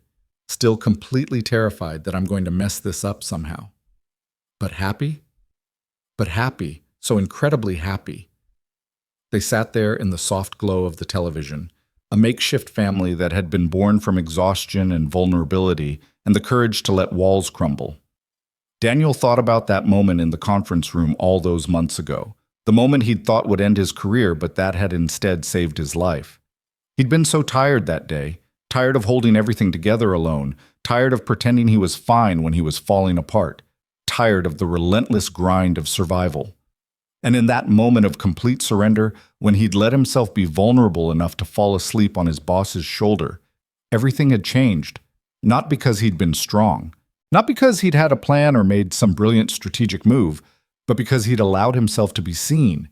And Lena had seen him, really seen him, seen past the professional mask to the exhausted single father doing his best to keep it together. And in seeing him, she'd recognized something in herself. The same exhaustion, the same loneliness, the same desperate hunger for something real beneath all the walls and armor. They'd saved each other, really. Two people drowning in their own ways, reaching out and finding solid ground in each other. Daniel carried Maya to bed while Lena cleaned up the kitchen. He tucked his daughter in, kissed her forehead, and stood in the doorway watching her sleep for a moment. 7 years old now, growing so fast, and happier than he'd seen her since before Emily left. Downstairs, he found Lena loading the dishwasher with the careful precision she brought to everything. He wrapped his arms around her from behind, and she leaned back into him with a contented sigh. "Thank you," he said into her hair. "For doing the dishes? That's a pretty low bar for gratitude. For all of it. For taking a chance on us. For stepping down from your job. For loving Maya. For being here." Lena turned in his arms, her eyes soft in the kitchen light. "Thank you for falling asleep on me in that meeting, for showing me that there was more to life than being Lena Cross, CEO, for letting me be part of this. We're pretty good together, aren't we?" "We're something," Lena agreed with a smile. "Messy and imperfect, and sometimes terrifying, but also really, really good." They stood there in the kitchen of the house they now shared, and Daniel realized that he'd finally found what he'd been searching for without knowing it. Not someone to save him or fix his life or make everything easier, but someone to walk beside him, someone to share the weight with, someone who saw him at his worst and chose to stay anyway. Home wasn't a place. It was this. These people. These moments. This imperfect, beautiful life they were building together one day at a time. And Daniel was finally, truly home. Months later, on a random Tuesday in March, Daniel sat in another executive meeting. He no longer felt the same crushing exhaustion that had defined those early days. The new schedule, the partnership with Lena, the therapy he'd finally started, all of it had combined to give him back his equilibrium. But toward the end of the meeting, as they discussed projections and strategies, Daniel felt a wave of tiredness wash over him. Nothing dangerous, just the normal fatigue of a long day. And as the meeting wrapped up, as people gathered their things and filed out, Daniel found himself sitting at the table for a moment longer. He looked at the chair where he'd sat that day, the space where Lena had been standing, the room where everything had changed. His phone buzzed. A text from Lena. "Pick up Thai food on the way home. Maya's requested pad Thai for the 100th time this month." Daniel smiled and typed back. "On it. Love you. Love you too. See you at home." Home. He gathered his things and left the conference room, nodding to colleagues as he passed. The office was mostly empty now, people heading out to their own lives, their own homes, their own versions of happiness. Daniel walked to his car through the parking garage, where he'd sat shaking that day after falling asleep, certain his life was over. He drove through the city streets where he'd navigated alone for so long. He stopped at the Thai restaurant where he'd eaten countless solo dinners at his desk. And then he drove home, to the house where Lena would be helping Maya with homework, where dinner would be chaotic and warm, where his life was full and messy, and exactly what he needed it to be. The moment he'd fallen asleep on Lena's shoulder had felt like the end, like he'd finally reached the breaking point he'd been careening toward for years. But it had been a beginning instead. The beginning of letting himself be vulnerable, the beginning of accepting help, the beginning of understanding that strength wasn't about carrying everything alone. It was about knowing when to lean on someone else. Daniel pulled into his driveway and saw the lights on in the kitchen. Through the window he could see Lena and Maya, their heads bent together over something, probably homework or one of Maya's endless projects. His family, his home, his life. Not the life he'd planned, not the neat, simple existence he'd once imagined, but something better, something real. Daniel grabbed the Thai food and walked up to his front door, and for the first time in longer than he could remember, he felt complete. Not because everything was perfect or easy or fixed, but because he'd finally learned the truth that had been waiting for him in that conference room all along. He didn't have to do it alone anymore. He was home. He was loved. He was enough. And that made all the difference.